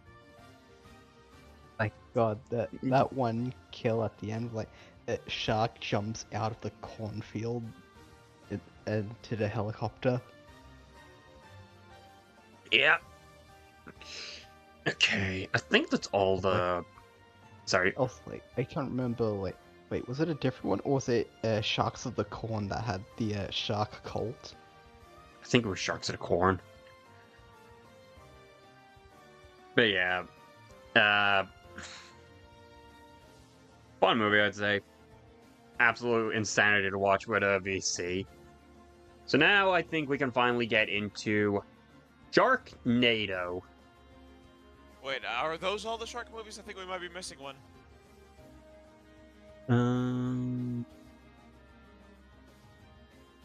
Nope, we're not. Wait, Nope. Alright, were That's you it. there for Sky Sharks?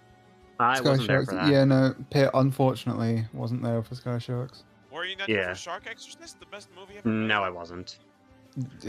Good. So, Sharknado. The first. Sharknado 1. Honestly, I think we can kind of just cover them all at once because I have basically the same thing to say about most of them. The Sharknado movies, for the most part, are the most hot dog taco hamburger films I've ever seen. And at their best, they kind of don't need much more than that. These movies are absolute insanity that just keeps escalating with each one. And it's a fucking riot. Like, they're genuinely creative with just some of the absolutely wackadoodle stuff that happens. And they know to have fun with themselves. Like, the first Sharknado is about the only one that actually tries to treat itself as, like, anything akin to a slasher killer type movie. As soon as you get to the second one, you have Finn Shepard riding a fucking shark down the edge of the Sharknado. Yeah, eat your heart out, Denji. Yeah, I'd say the first, second, third, and fifth ones are all really fun. I don't think they're objectively great movies, but they know they're not. They're just here to have fun, and they still have, like, fun characters that you want to see get through it all. Like, Finn Shepard himself is a really fun character to follow. And he aura farms like an absolute motherfucker. Like, the fifth movie has him drop the unironic line, "Forgive me, Father, for I am Finn." When he meets the Pope. When he meets the Pope, yeah. I think they are unironically great movies, especially 2 and 5. And the ending of 3 is also amazing. I think this is a genuinely really, really good series that everyone should watch at some point. Yeah. That's not a joke. I love Yeah. Sharknado. I'd say personally, The Fourth Awakens and The Last Sharknado were kind of the only ones that I didn't enjoy too much. The magic did kind of start to wear thin with those ones. And with The Last Sharknado in particular, it did just feel a little too lol random for my liking. Like, it kind of just... I think... Yeah, sorry. Yeah, it's okay. I think 4 and 6, sorry, are definitely the weakest ones. 4 lacks in structure a little bit, but the climax is still fun at least. And 6 just gets a bit too crazy and random towards the end. But that said, I do quite like the first sort of 30 minutes, and the ending is really sweet and definitely picks it back up. Yeah. Like it's a really nice that final like 5 minutes or so is a really nice capper to the franchise. Yeah. But of course, they're still making another one. They're still Yep. making another one, which is apparently a prequel to the first one somehow. I don't know how they're doing that. So I lost. guess we'll see. And while we're here, Lavalantula. The first one kind of follows a similar trajectory as Sharknado. It's a very fun time with a lot of like ridiculous but still very enjoyable moments. It's a great watch party type movie. And it also think- has... Sorry. I think it's genuinely, in terms of like how actually good the movie is, I think it's the best movie in the Sharknado franchise. I think Colton West is a good character, as much as we like to meme on him because he's the boy, he's that guy, he's Colton West, baby. I think he's genuinely a really likable character. Mm. And his arc in the first one is genuinely pretty good. Yeah. And it's just a fun movie all around. There's good kills. It's creative. It's fun. It's never that boring or anything. It's well paced. It's just a good movie that just so happens to have funny lava spider creatures in it. West. Yeah. And Colton West. Funny lava spiders that you want to give back shots. What? We're not Yeah, doing no, that. that's in the second one. That's in the second one. Don't worry. Yeah. I missed The second one. The second one is Mama kind of loves another me. case where I kind of felt like it didn't have as much of the magic. I don't even really actually remember a whole lot that happened in it, but what can you do? Yeah, sure. I still like the second one, but it is definitely the weaker of the two. I can see why a lot of people don't like it. Yeah. While we're on the topic of movies to do with that, well, okay, this isn't really a good transition from Lavalantula, but we were talking about Sharknado before, and that had creatures from the water. You know what else is in the water? Pirates. Let's go. Baby. Wait, have you only got four Yeah. of them on here? Yeah, one so with the Tides. funny story is, when we watched On Stranger Tides, I made it to like 10 minutes in before I left to join another VC because they were doing the incredibly funny thing of playing all of my reaction videos but in like 10 different tabs, so it was just me talking over myself repeatedly. Right. Okay. Well, that was better than on Stranger Tides. So. Yeah. You Um, weren't there, you wouldn't have known. Well, Yeah. I was, and it's the worst one. So good to know I didn't miss much. Yeah. So Curse of the Black Pearl, yeah, it's a classic for a reason. Jack Sparrow is fun as always. The other leads are great. Like, what was the name of Orlando Bloom's character? Will. Yeah, Will. William. Not to be confused with the one in chat. I will. But yeah, Will is also great. Barbossa is just a great villain as well, especially when he comes back in the later movies. It's just a really fun time. You can't get bored with this movie, especially with like the amazing effects on like the zombie pirates at the end. So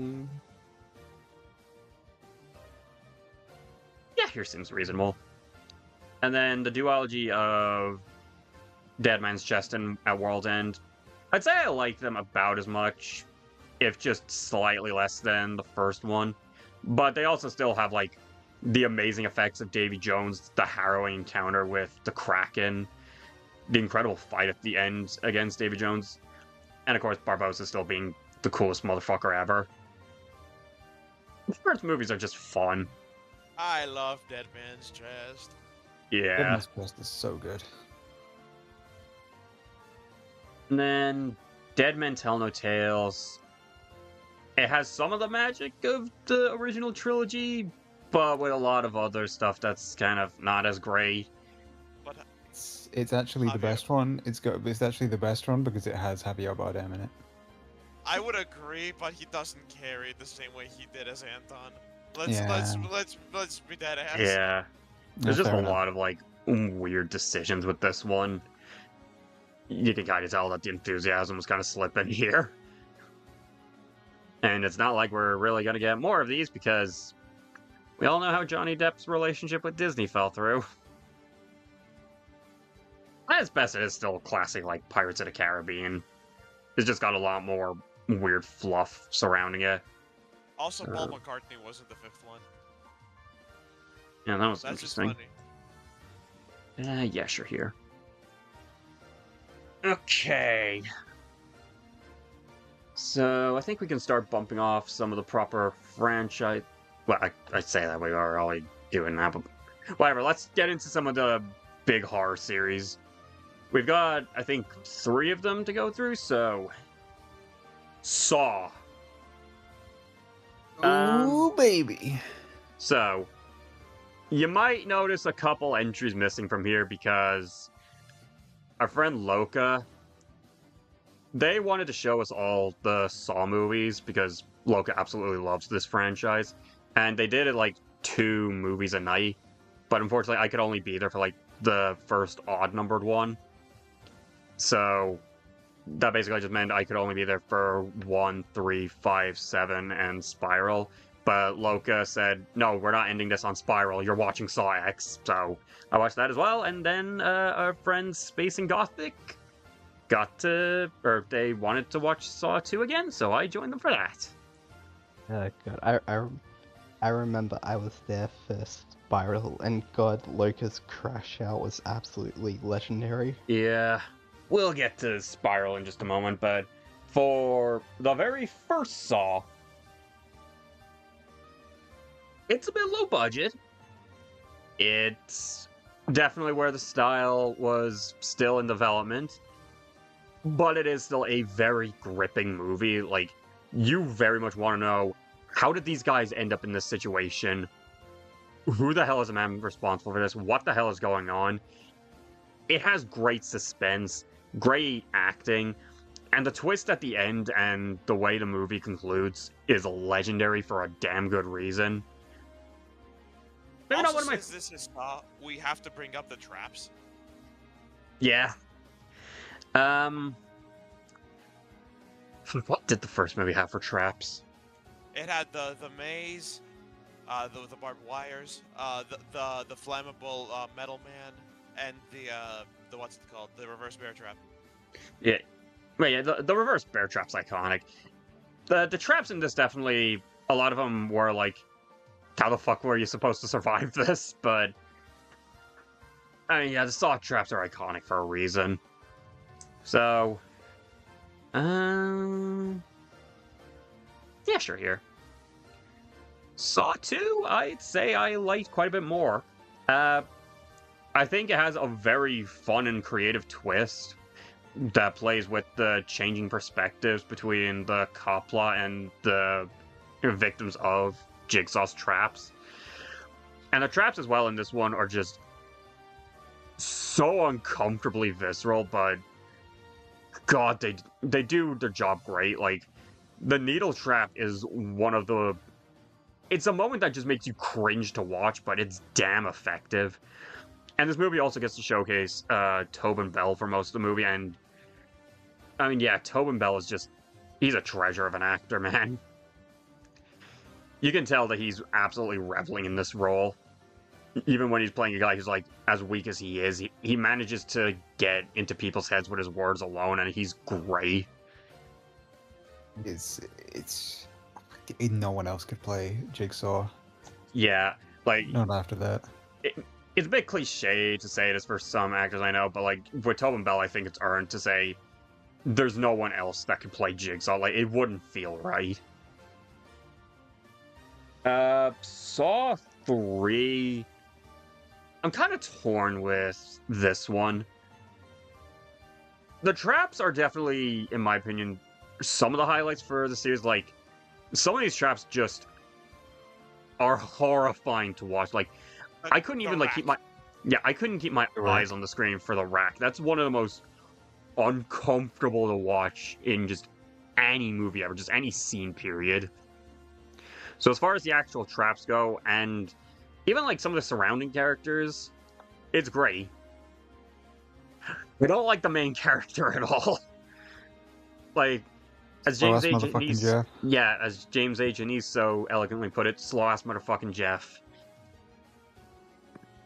Basically, nearly everything in this movie doesn't really feel like naturally escalated. It just feels like the result of this guy just being the epitome of plot-induced stupidity. It's just not very likable, too. And this is the asshole we're following through all this. Which is a shame, because I think everything surrounding the movie is still great. It's just... Yeah. Yeah, sure, here. Saw 5! I didn't remember much of anything for this movie for the longest time, and then I kind of skimmed through it again to refresh myself. There's not really a lot to this one. That CGI, dude. Oh. We're not at the worst of CGI yet, but no.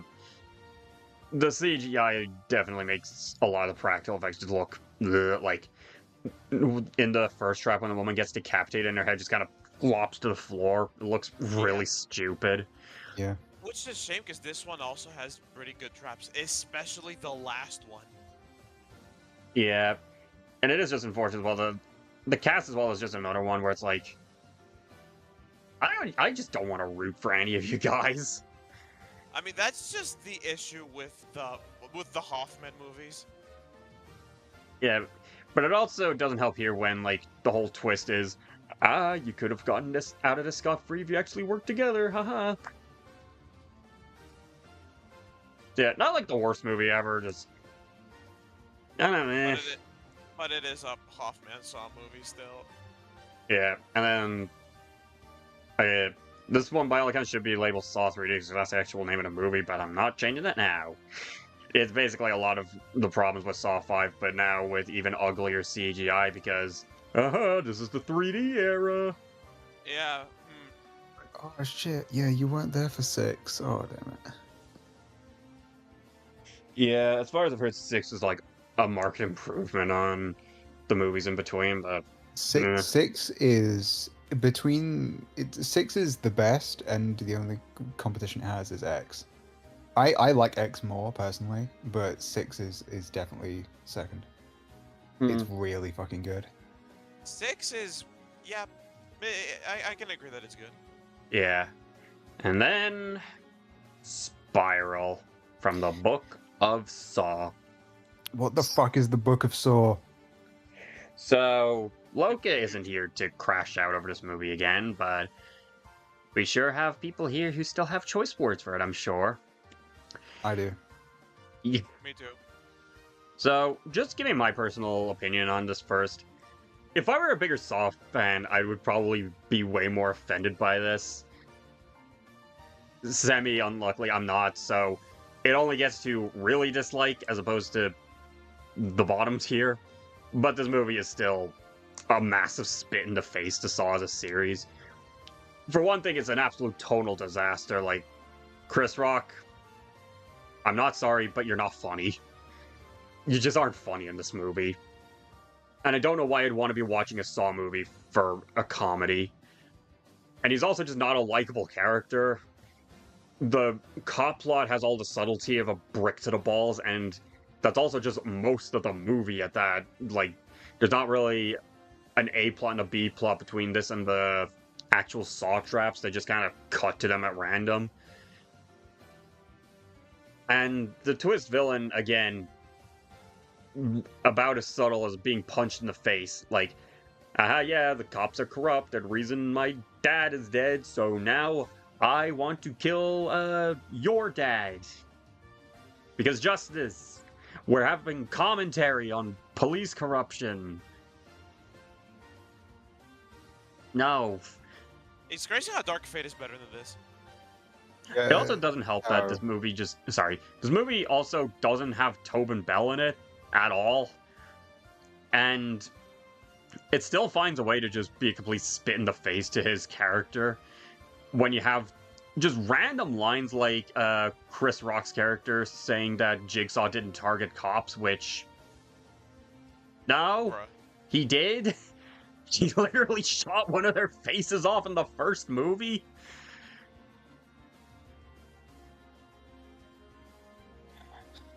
Anyway, yeah, you go on. I'm raring to go. Okay. My Letterboxd review kind of summarizes my thoughts on this pretty well. It has the Loka seal of approval, so do you mind if I just read some of those bits off? Be my guest. Okay. This shouldn't take too long. I'll try and go through it pretty quick. Spiral is a spit in the face to the Saw franchise that feels more like a Chris Rock jerk-off session than a movie in one of the most iconic horror franchises of all time. Chris Rock's performance on both an emotional and comedic level in this falls entirely flat and only and only ends up making Zeke even less likable than he already was, being unintentionally established as both ableist and sexist in just the first 10 minutes, thus making it near impossible to root for him as a protagonist. If that wasn't enough, he's constantly talked about as the only good cop and one of the good ones, when most of the time he acts like a massive asshole to his peers and uses unnecessary violence and cruelty against even petty criminals. When he's not doing that, he's either whining or being boring.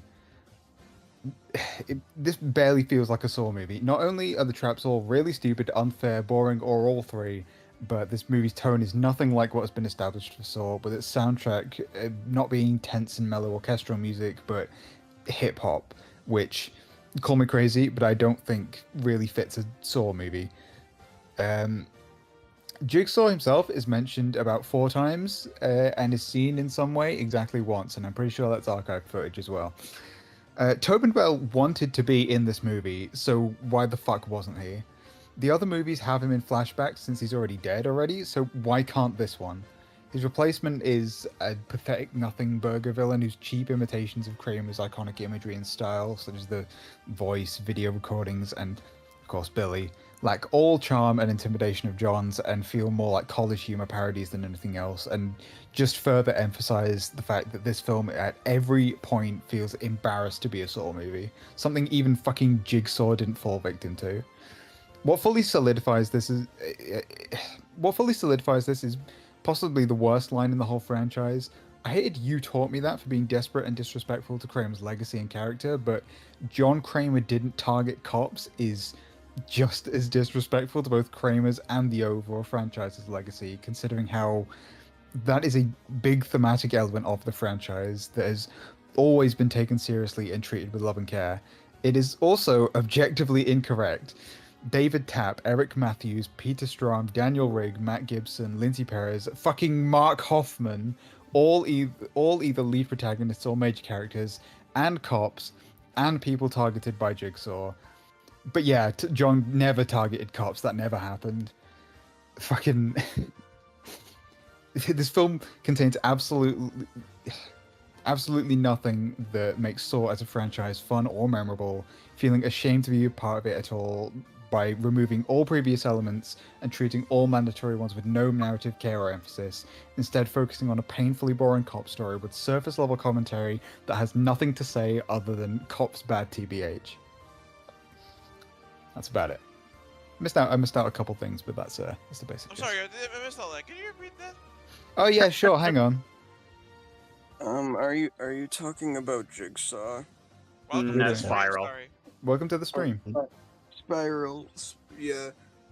Dude, I got woken up by my fucking brother, laughing and yelling on the phone, and now I can't go back to sleep. Oh, damn, sorry. Sorry to hear. I'm gonna get some coffee. Alright. So, mercifully, the movie after this, Saw X, that's probably my personal favorite of the series that I've seen so far. Saw X is really damn good. The traps feel like such a massive improvement from Spiral. Like, these feel so fucking visceral. And also feel a lot more fair. So, yeah, good on you, John. Yeah. But also, I do just like, as well, the story in general and how it fleshes out John Kramer as both a victim of circumstance and, like, humanizing him in a way that doesn't just feel like it's taking away from the fact that he is still a... Yeah, he's still a murderer with a god complex. It's still regularly pointed out, dude, you chopped a woman's fucking head off. It's not like a don't breathe situation where it's like, oh, yeah, the guy may be an absolute fucking nutcase that does things I'm not allowed to say on YouTube, but he's fine, right? No, they still acknowledge that John Kramer's a fucking psychopath here, but it still fleshes him out in a way that makes him more three-dimensional of a character, which I do appreciate. Just expands on the actual, like, world of Saw in a way I think is really interesting. Yeah. It's almost like an apology letter to John Kramer doesn't target cops. Yeah. Yep. Yeah. Saw X is definitely my personal favorite. The fact it manages to so effectively humanize John Kramer, who is a serial killer, is really impressive. And the scene of him trashing the like sketch of the rack is maybe my favorite in the whole franchise. Maybe apart from the shotgun carousel. Hmm. I forget. Is Saw X the movie with like the eyeball trap? The one Yes, that's in yeah. like It's in imagination. spoilers. Yeah, that one that trap is in a dream, but yeah, it's in Saw X, yeah. Wait. Oh, okay. Cause I didn't know why you'd say spoilers for a sec. Cause I was like, oh, that's the poster art.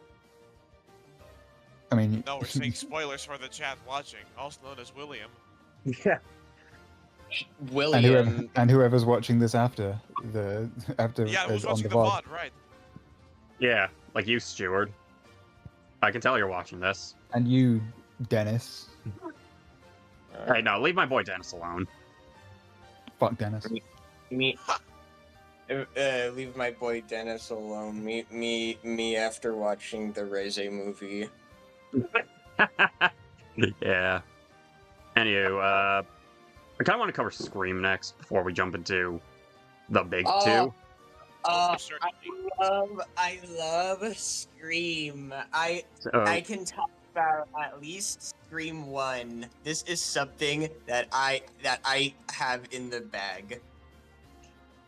I will say before you do, real quick, I remember like when I first watched Scream as a kid, I remember just not liking it at all, and rewatching it last year, very much put into perspective why that was, because that was long before I had any experience with the horror genre, and Scream is absolutely a movie for horror fans, because so much of what makes it memorable is like its commentary and meta humor on horror and slashers as a genre.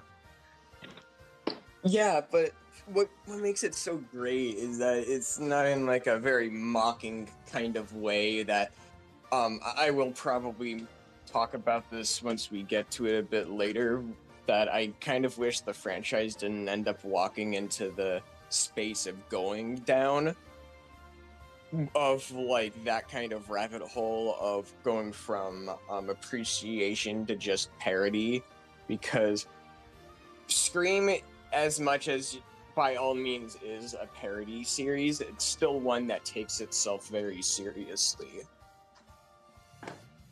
And I think, of course, the first movie is the best way it did that. Like, I haven't seen Scream 2 to 4, obviously, but so maybe somehow there's a Scream movie that I might like more than the first one, but I kind of doubt it.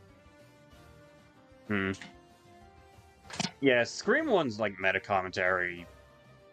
It's not like a lot of parodies where it's just trying to take the piss out of it and coming off like it's trying to fit in with the kids be hip, like that one Steve Buscemi gif. It's like, no, it doesn't feel like overtly trying to be pretentious about it, like acting that it's so much better than any other slasher series just because it knows about the tropes and it acknowledges it, because it takes more than just that to make yourself stand out as a horror series. You have to like put in the effort to try and show it yourself. yeah. And I think it helps as well that Scream just has a really great cast that feel believable in like their commentary on horror. Like these are just kids that have an appreciation for the slasher genre and point out like a lot of the funny things that they have in common, but it feels believable, which is a trap that a lot of parodies just kind of don't fall into. Even like parodies of Scream, like Scary Movie, kind of just won't do that. They definitely feel more like a mockery more than like a showcase of love for the genre. Yeah. I mean, I haven't seen more than... I haven't seen past Scary Movie 1, but, like, I really did not like Scary Movie 1, so I'm probably gonna keep it that way. That's for where I put Scream 1. Yeah, here, Polly. My memory is a bit My memory is a bit hazier on the movies past that, but I try to get myself refreshed enough to have a take on them. And Scream 2 and 3, at their peak, is a lot of what I liked about the original, but they definitely do have like a lot of scenes or moments that kind of just don't feel like they should be there or don't really work all that great. Scream 2 just has like... Yeah, Scream 2 just has a couple of scenes that I'm like, why did that need to be in there?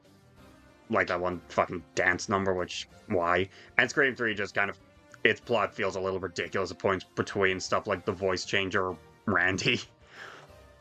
They're probably high on mixed, but yeah, still mixed. I think 2 is especially unfortunate, even though 3 is kinda worse. Solely because it just has the worst ghost faces, by kind of a mile. Yeah. At least Roman is funny. Yeah. Scream 4, 2022, and 6. They have their weaknesses as well, but by and large, I think they are all still enjoyable for a lot of the same reason. Sorry. I can speak on Scream 5 and 6, at least, in the sense that,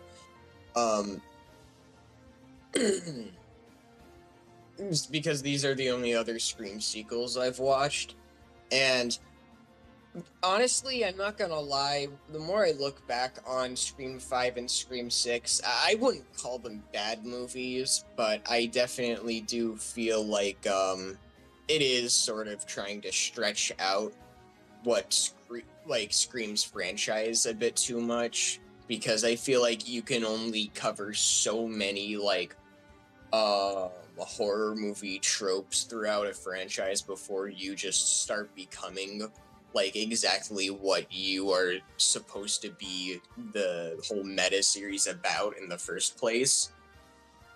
And there's that, but that doesn't necessarily mean that Scream 5 and Scream 6 end up like having a dip in quality because of it. But I will at least mention that I'm not really a big fan of the direction of Scream 5 and Scream 6 compared to Scream 1, because Scream 1's sense of direction and space I am still just so enamored by, because I don't know how a movie made in like 1999 or 2000 just have such a, like, with a, as far as I know, a rather low budget, able to have such a good sense of like overarching dread.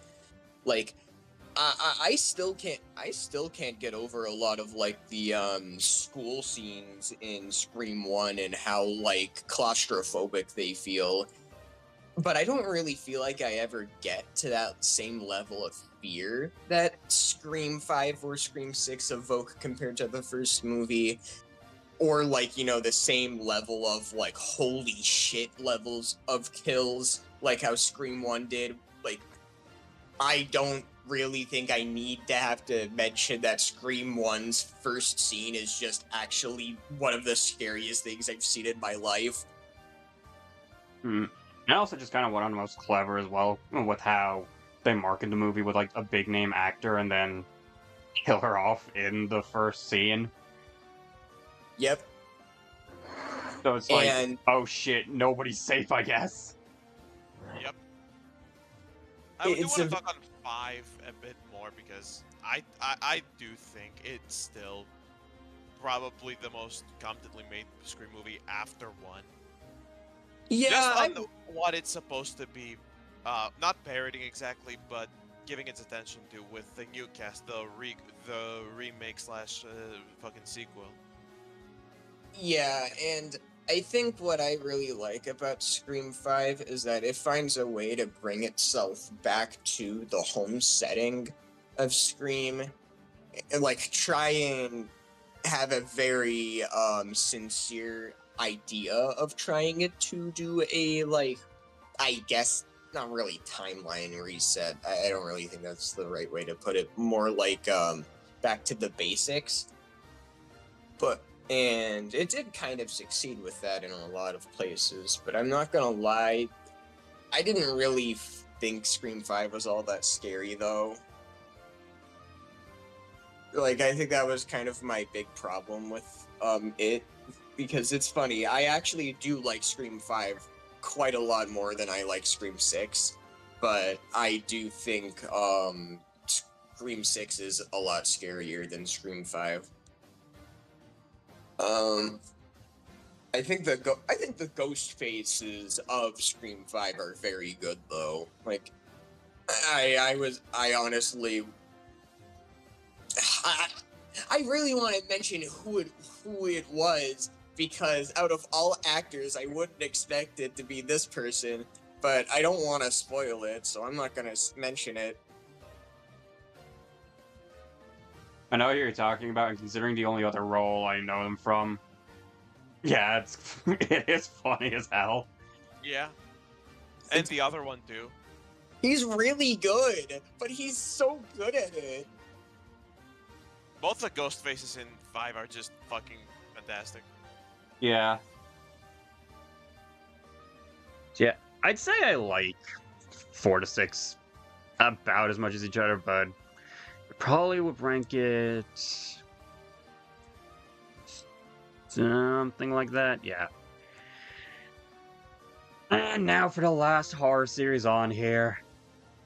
I will at least mention, best part about Scream 5 and Scream 6 is the exact reason why I will literally probably never watch this franchise ever again, and it's because I love Jenna Ortega, and I love, what's her last name? It's like Melissa something, the person who plays the main character. Good question. Let me see. Because these two were the best parts of Scream 5 and Scream 6, in my opinion. Like, by far. Melissa Barrera? Yeah. Melissa Herrera and Jenna Ortega are my favorite parts of both of these movies. They are the best actors in them, as well as having the most relevant kind of role that ties them back to the original Scream movie in a way that I feel like still is very respectful.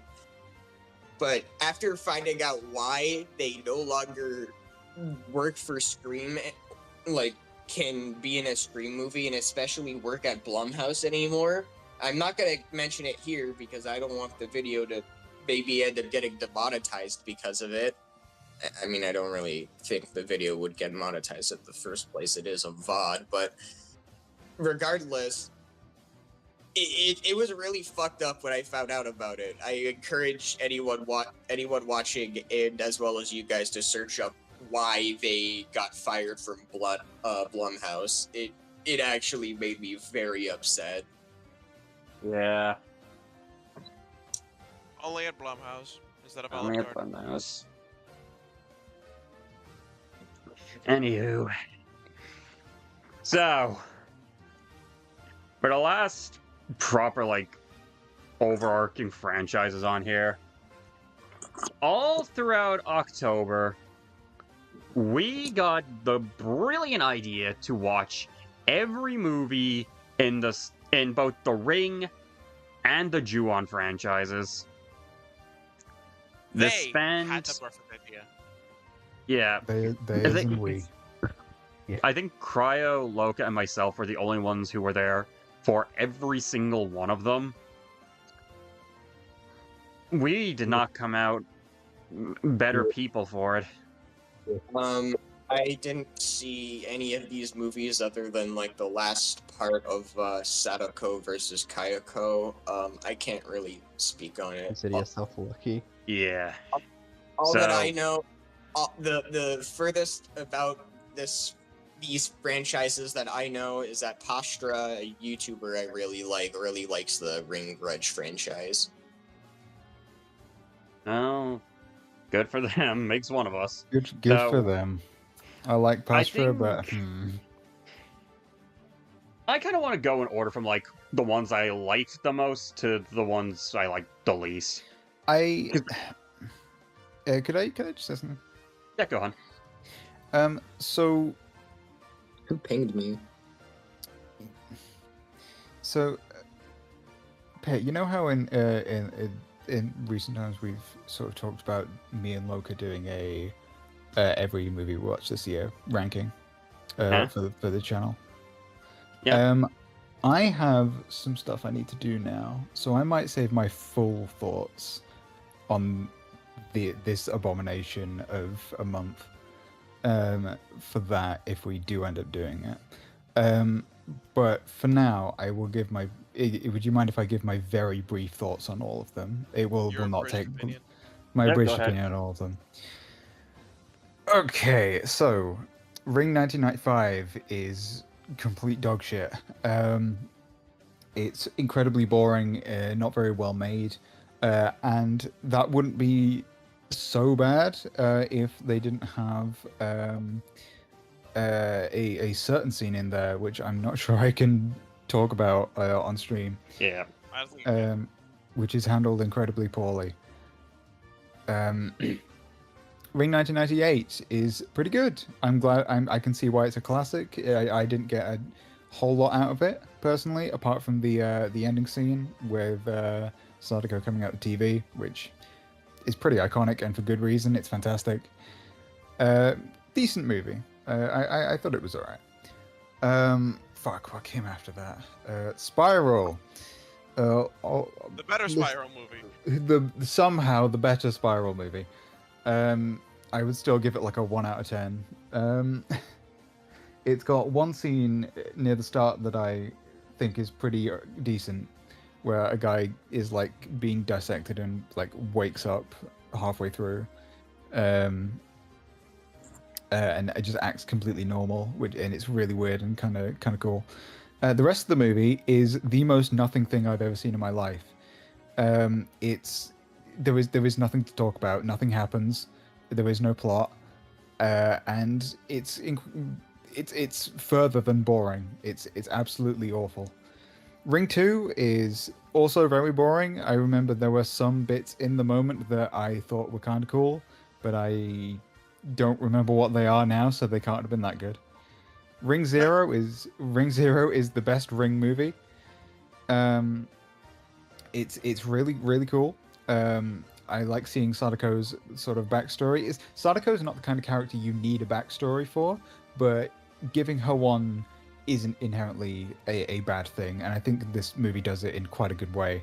That third act where she like fully turns is really good. It's pretty horrifying, and I probably my favorite like segment of any scene in the franchise. Then there was the Ring Virus, the Korean Ring remake, which is bad, and it's Ring 98 except bad. That's all it is.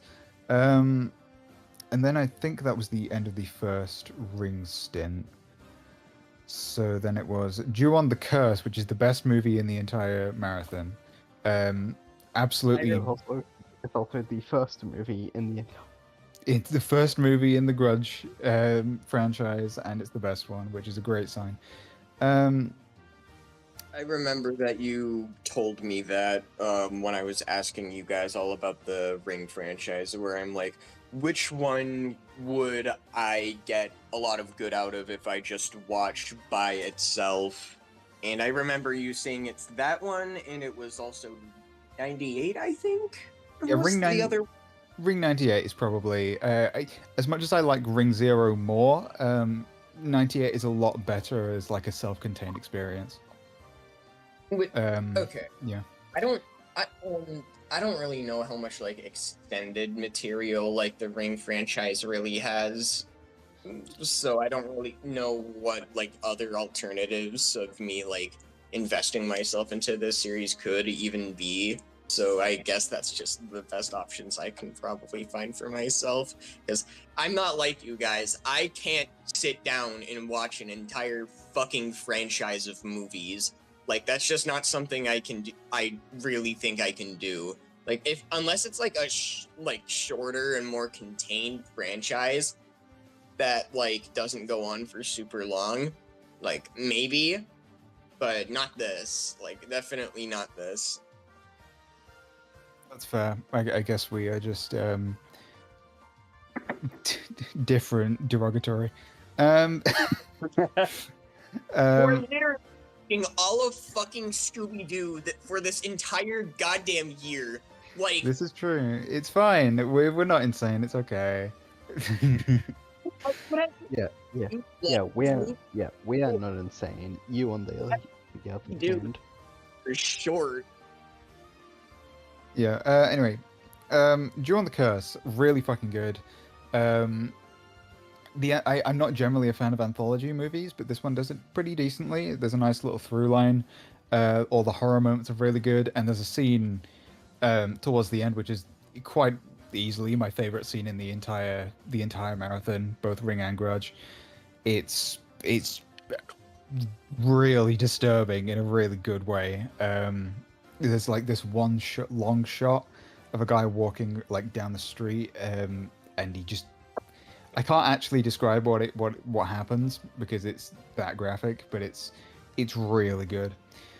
The Curse 2 is half reused footage from the first one and another half really boring. It's one of the worst films in the whole marathon. Really don't like it. The Grudge is it's The Grudge. It's the first Grudge, like proper Grudge movie, and it's not very good. It's not very scary. It's not got any of the sources of the curse. It's just bad. The Grudge 2 is also pretty bad. It's got a good scene. It's got a good like horror hanging scene like halfway through, which is pretty cool. But there's also a scene towards the start which is not very good that I can't really describe. Oh, I forgot the short films. Katasumi and 4 recurring by 10. They're pretty cool. It's like the second movie, like the one gross out scene that you and Loka kept telling me about. No, that's one of the American ones. That's one of the American ones, which we'll get to. Okay. I was actually going to ask you if Grudge was like the whitewashed Ring or not. Shockingly, no, but we'll get to that in a bit. Yeah. Fuck, I forget what comes after that. I think it was American Ring after that. What about the Rings short film? The Ring. Oh yeah, no, that's part of American Ring. Right. American Ring 1 is really, really bad. It's not a very good adaptation outside of maybe like the first 5 minutes. It's really boring. It's incredibly ugly. It's got this disgusting blue like filter over the entire film, and it looks awful. Then there's the horse scene. The horse scene, which is the worst scene in the entire franchise, arguably. I don't want I want to describe what happens in it, but I don't think I can. It's awful. It's terrible. I don't know why people seem to like it. It's a terrible adaptation of the original movie. It's a terrible adaptation of the original source material, just in general. It's a terrible movie, a standalone. And it's the best one out of the trilogy. Oh, no, it's not, actually. It's the worst one, but the other two are pretty shit as well. The Ring 2 is more of the same. It doesn't have any of the massive lows of the first one, but it's just generally pretty incompetent and terrible. There's not much else to it than that. Rings 2017 is just incredibly boring. It doesn't put any effort in to make its characters even remotely interesting. It doesn't have any horror moments that are interesting. It's just it's diet movie. It's diet movie. And then the Rings short film, which I forgot, has a really, really cool concept of like a sort of a underground like cult sort of vibe of like, oh, how long can you survive after seeing the tape, and sort of following. J-Station video then. Yeah. A J-Station video if it was actually like kind of interesting and not insufferable. Sadly, the direction is awful and makes the film pretty incoherent, which is a shame. Then it was American Grudge. The first American Grudge is pretty good. Good movie. If you were just gonna watch one Grudge movie, then make it The Curse. But if you're gonna watch another one, make it the first American Grudge, which is generally just a really good adaptation of the original, with a slightly higher budget. It's not got any of the big highs of Curse 1, but it's generally pretty decent all round. And if you've got the patience for some of the more slow scenes, then you'll have a very good time. The Grudge 2, the American Grudge 2, is a fetish movie. And it's the worst Grudge movie, and it's very bad. There's a... I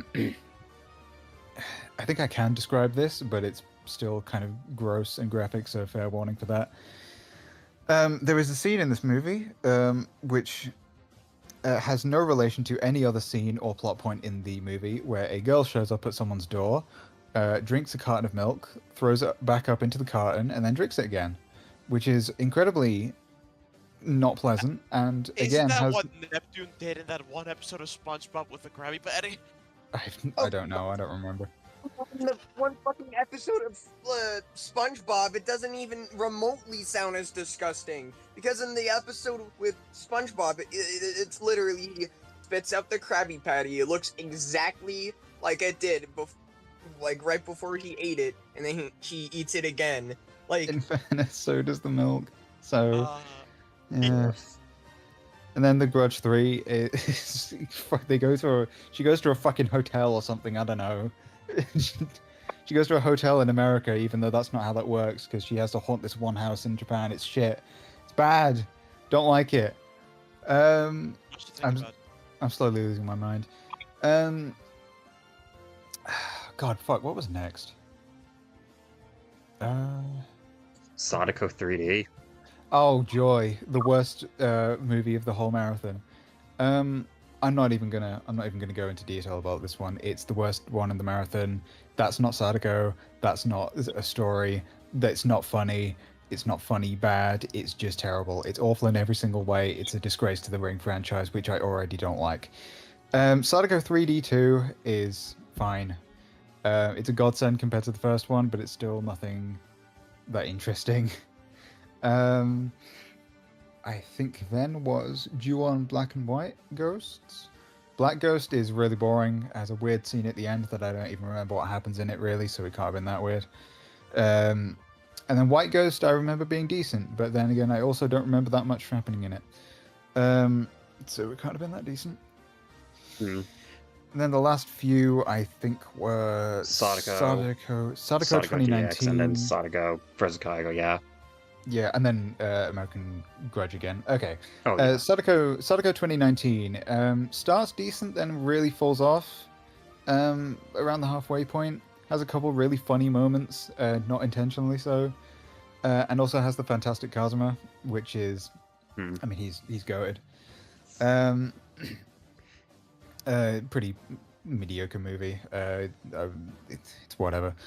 Sorry, I just remembered there was also a Ju-on the beginning at the end. Oh, fuck, yeah.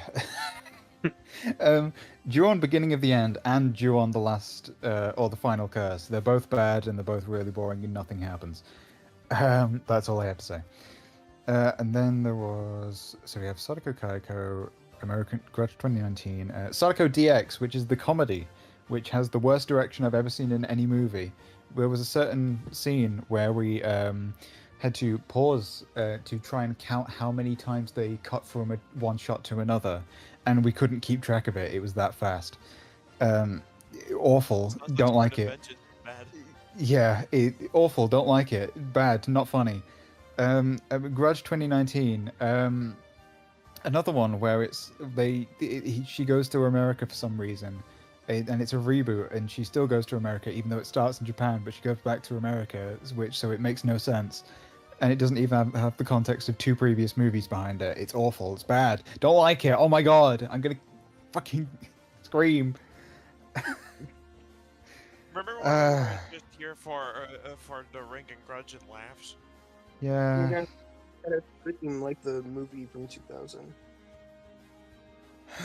Yeah, and then there's Sadako versus Kayako, where Kayako only shows up in the last 15 minutes, and it's terrible. And then there's the baseball thing, which is really good. Look, I was there for the last half of Sadako versus Kayako, and the only thing I remember is you and Loka just going crazy whenever Sadako's like little baby child ever shows up. Oh, Toshiro. Yeah, Toshi. Yeah, and it's Toshio. Kayako's, not It's Sadako's. It's Kayako's. It's Kayako's son. Toshio is kind of goated. He's not even scary in the slightest, but he says meow and it's Bro, funny. he sounds like So- he sounds like Gary from SpongeBob. to win a rap battle. Bruh. Yeah, Toshio's not even scary in the slightest, but he is very funny. So Yeah. yeah, and that's it. It's awful. I hate Yeah. them so much. I never want to do this again. Yeah. Well, The way you guys talked about Toshiro, like, kind of reminds me of how fucking Pastra talked about Winston from Hello Neighbor. yeah, I can see it.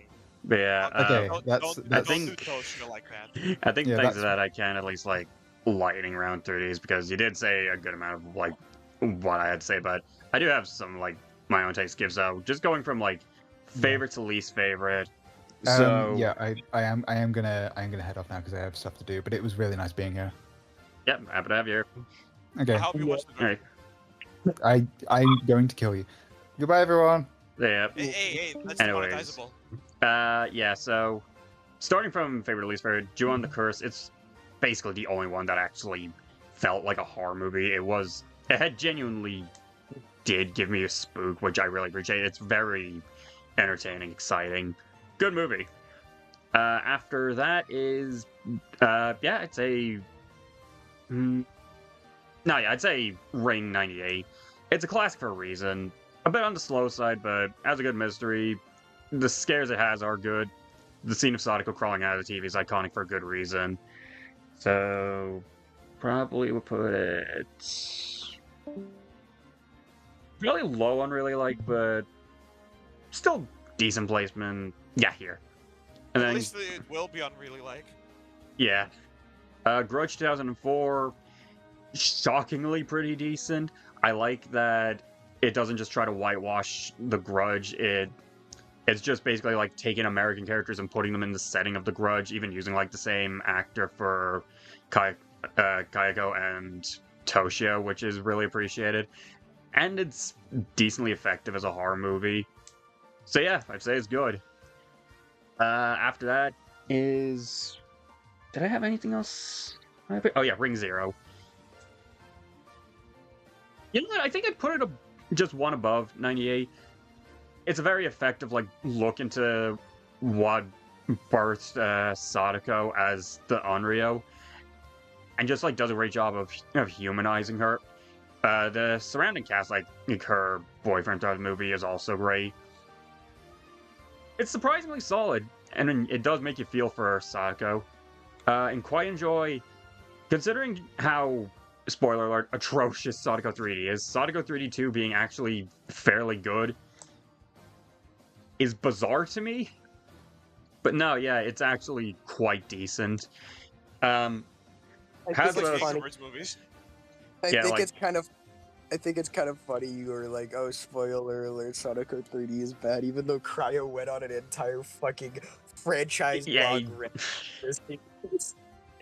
Yeah, you know what I mean. But yeah, Sadako 3D2, the human cast is like surprisingly decent, has surprisingly good themes of like overcoming loss and moving on and all that.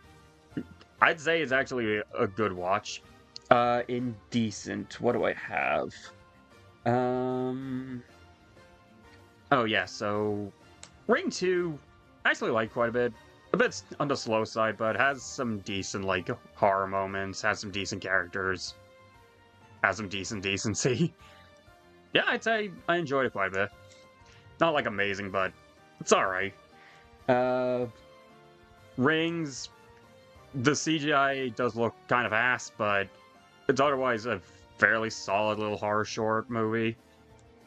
Would get a recommendation from me. And Sadako, it does get a lot slower at the end, which is kind of unfortunate, but it has memorable characters like Fantastic Cosmo, my goat. And it starts off actually pretty decent, so I'd say, yeah, it's a decent enough watch. Yeah, sure. So next is 95, which is going at the very bottom of mixed. I unfortunately did kind of want to come out of this calling this like a guilty pleasure, because a lot of like the movie's charm to me comes from the fact that it looks very like old and dated, like sort of a home movie vibe, which I thought kind of made it charming in its own way. But the bad scenes in it are I can't say it on YouTube, but I can say if you know what a rant and an oremo is, you know what they are. Relevant. What? I was just zoned out for a sec. Are you seriously comparing something to Oremo? It's that bad? Yeah. Yep. Why? Oh my. 4 for 4. It's fine. Katsumi, it's fine. They're just like fine enough horror shorts, nothing too special. They do form a funny Kiridachi thumbnail though, so they go great together. What else do I have on whatever? Both of the original Grudge movies, they're just not that scary. They keep cutting away as soon as like anything interesting happens. Yeah, sure here.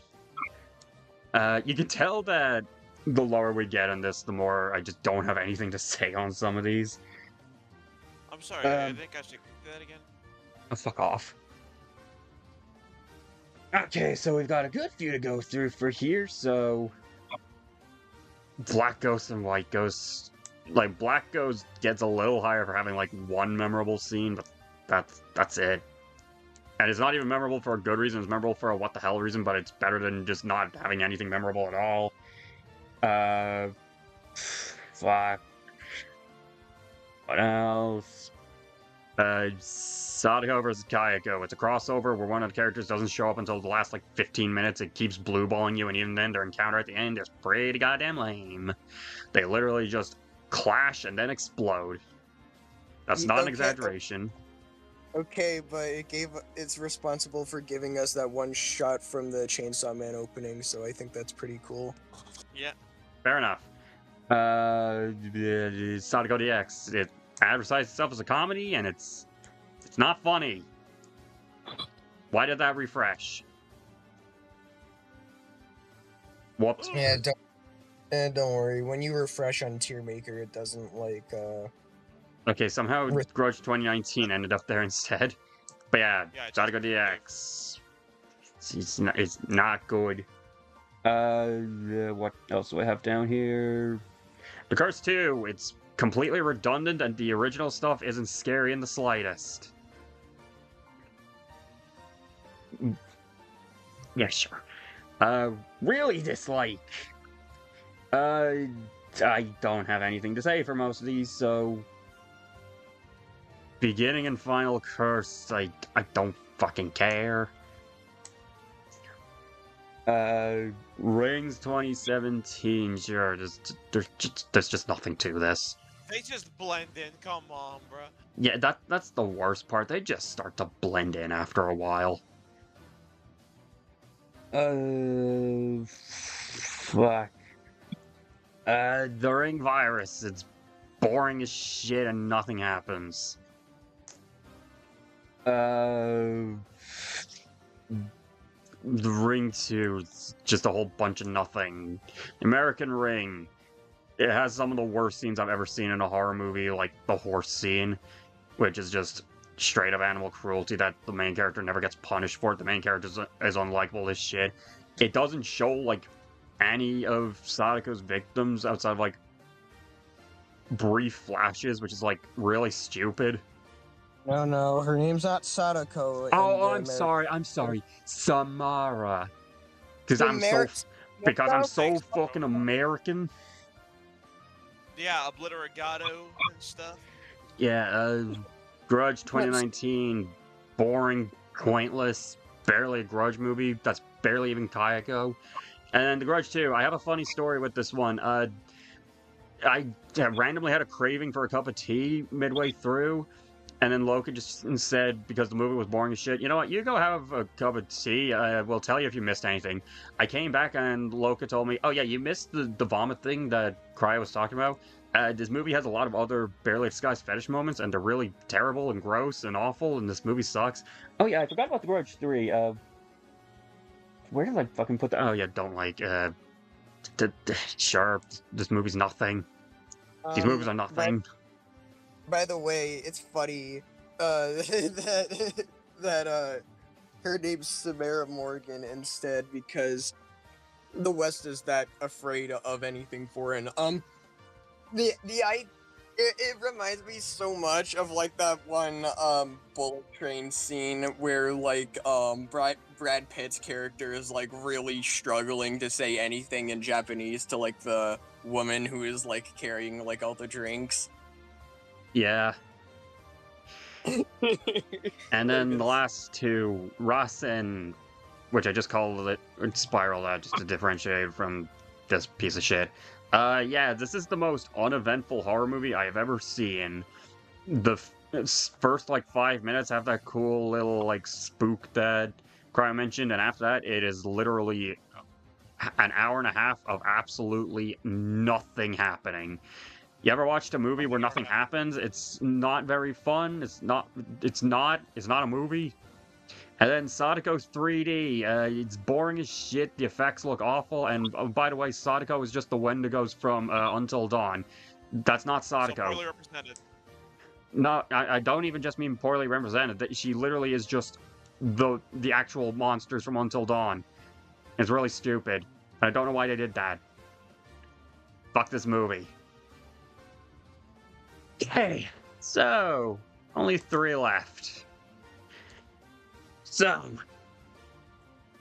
pretend I cracked my knuckles there. We actually get to talk about some good stuff again. So, going for the bottom and working our way up to the top, we have Delicious in Dungeon, or Dungeon Meshi. Yay! I get to talk about Dungeon Meshi.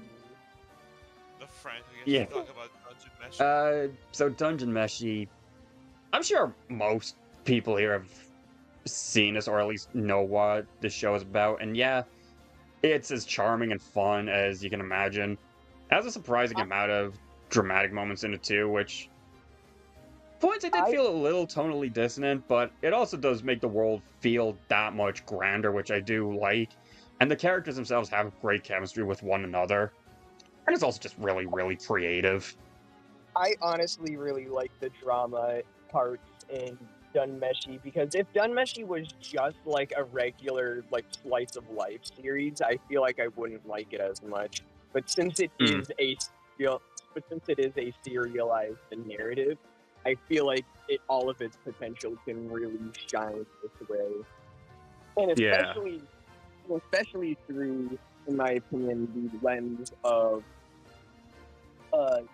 specifically Marcel and Senshi, because I feel like I wouldn't enjoy Marcel and Senshi as much as I actually do if it weren't for the fact that actually have a fully fleshed out character that is really well realized just from the end.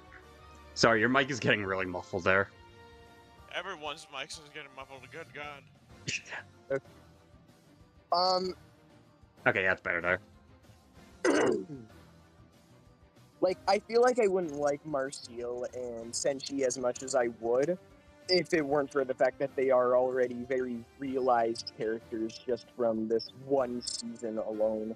Like, yeah, like, their antics are all funny, like, including their chemistry with Chilchuck and Laios and all of the other, like, side cast that they all end up running into and meeting for limited amounts of time. But you can't really truly sell the series well enough without having a way of, like, getting that level of personal investment, which I think the series does a very good job at. Like, Laios' love and interest towards monsters feels so genuine and heartfelt, and Senshi's love of food and keeping people safe feels as, like, maternal yet as really funny as it sounds in both ways so perfectly. And Yeah. Another thing I'd like to mention about Dunmeshi is, yeah, a lot of people mention this whenever Dunmeshi is brought up. Its English dub is amazing. Its English dub is actually no notes. Perfect. Yeah, I definitely did want to mention that. I think the English performances are great, especially like Damien Haas as Laios and Sunwon Cho as Senshi. Like, they bring so much joy and whimsy to the performances. It's great.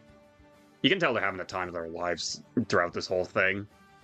What surprises me so much is that this is like Pro ZB's first, like, big anime role, probably, as far as what I'm aware of. And like, if you listen to his, like, other roles in different series, whether it be from Pokemon or from Lackadaisy, like, he sounds so much different as Senshi that I honestly did not realize that was him for the longest time. Amen. Yeah. And Damien Haas's Laios is the best casting in the whole show. He is perfect. Like, I actually think he's perfect. Yeah. Damien Haas is incredible. Like, it is insane that he started off as, like, a member of Smosh, but made his name as, like, a genuinely amazing voice actor. Yeah. And, of course, other things like Emily Rudd as Marcille, very cool. I like that they don't just use Emily Rudd for One Piece and actually allow her to, like, branch out her acting career a bit more, and specifically through voice acting this time. And well, yeah, you can definitely tell she's not as much of a voice actor as the rest of the main cast, because she does sound a little bit more, like, natural compared to the rest of them. I still think she fits Marcille quite well. But who voices Fallon again? Is it, like, Christine Marie Cabano? Don't think so. I'll check now.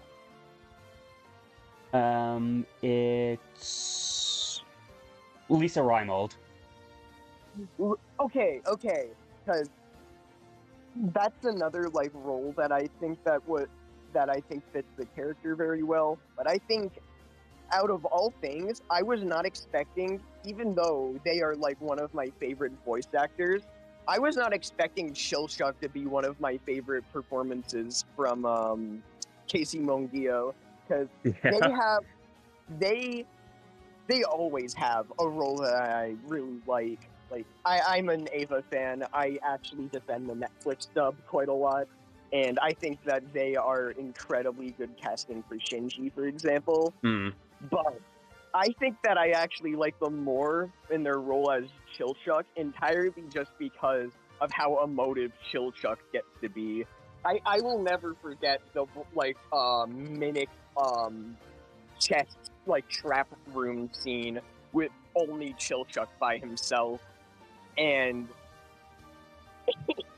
it's just so fucking hilarious how he was so confident during all of this, yet in the end, it still ends up going all to shit, and you could just hear in Casey's voice how fucking scared he was.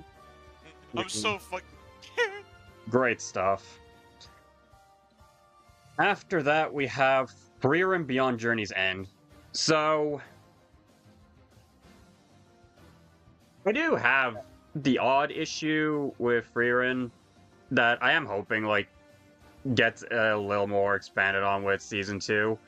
But watching this show, because this was, like, the last thing I actually, like, watched in 2025, God, the vibes of this series are so immaculate, man. I know it's like a cliche thing to keep bringing up and comparing it, like I did with Claymore, but again, it's a lot of like the same kind of vibes as something like Nier Automata had that I really love, just so melancholy and like I don't know if poetic is kind of the word I want to use, but it just yeah, it just sucks you into this world and gets you so invested in like Frieren's journey from like when her actual like journey to defeat the Demon King ended to, as the title suggests, beyond the journey's end, like what happens afterwards now that she's outlived, by whoever that was, she's outlived most of her party members and kind of has to forge a new adventure of her own. And just those themes that it explores of like being remembered, holding on to someone's legacy, just leaving your mark on the world and treasuring the experiences even with like a much shorter lifespan. It's so beautiful and really resonates with me. And it helps as well that the cast is just really fun too. It doesn't feel pretentious. It has like the same thing with God of War 2018 to me, where like, yeah,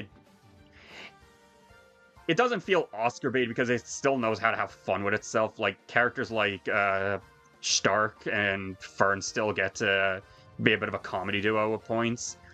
And it's fun, and it makes those more eloquent moments stick out all the more. And then, what better way to end this off than my favorite thing on this entire list? So,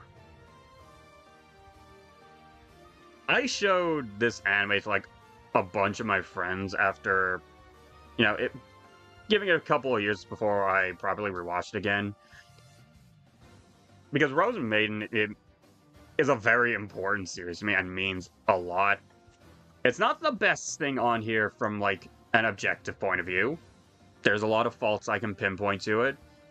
It can be a little awkwardly paced. It has one of the worst episodes I've seen in anime just from like a pacing perspective because it tries to condense 60 chapters worth of manga into one episode to predictable results. And as an adaptation, it's all over the place. But this anime resonates with me so much, more than like anything else on here. It's a series that knows how to have fun with itself. It has great comedy. It has great character moments. It has a great like English cast to do an amazing job in all of their roles. It has great. Yeah, the characters are all memorable, all really likable, and even its dramatic moments. It not only has like great themes of like finding beauty and purpose in imperfection and not holding yourself to the absolute highest standard, and also just learning to live life the way you want it instead of the way you're told to live it.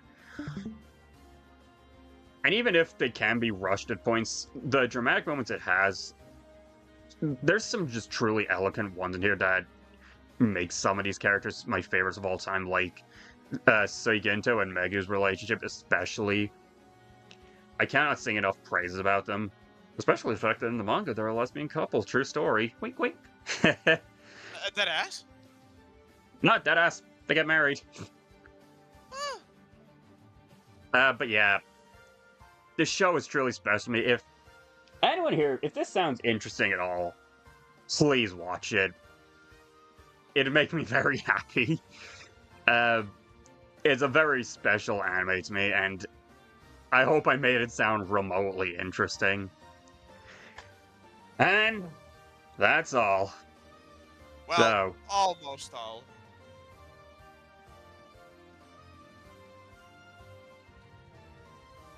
that's all, folks. Oh, okay, dude.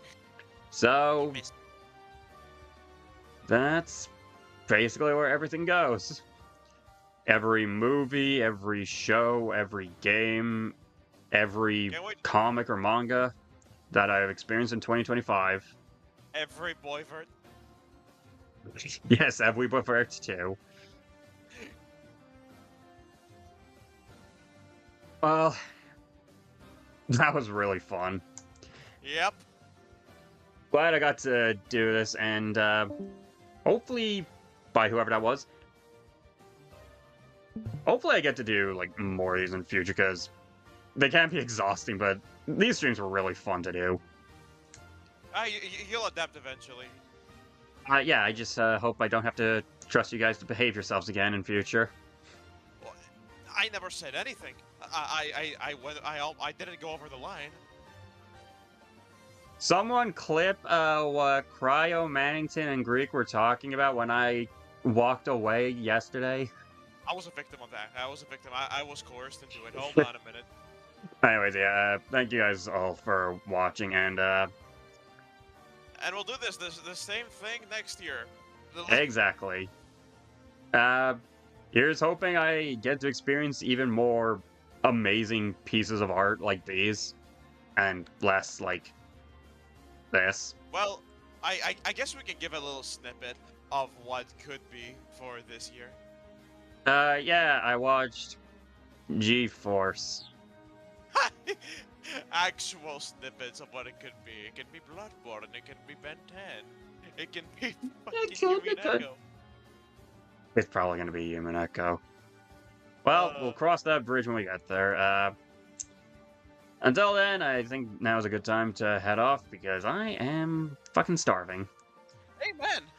Well, thank you all for joining, and until next time, peace. Later, fellas. And that's a wrap.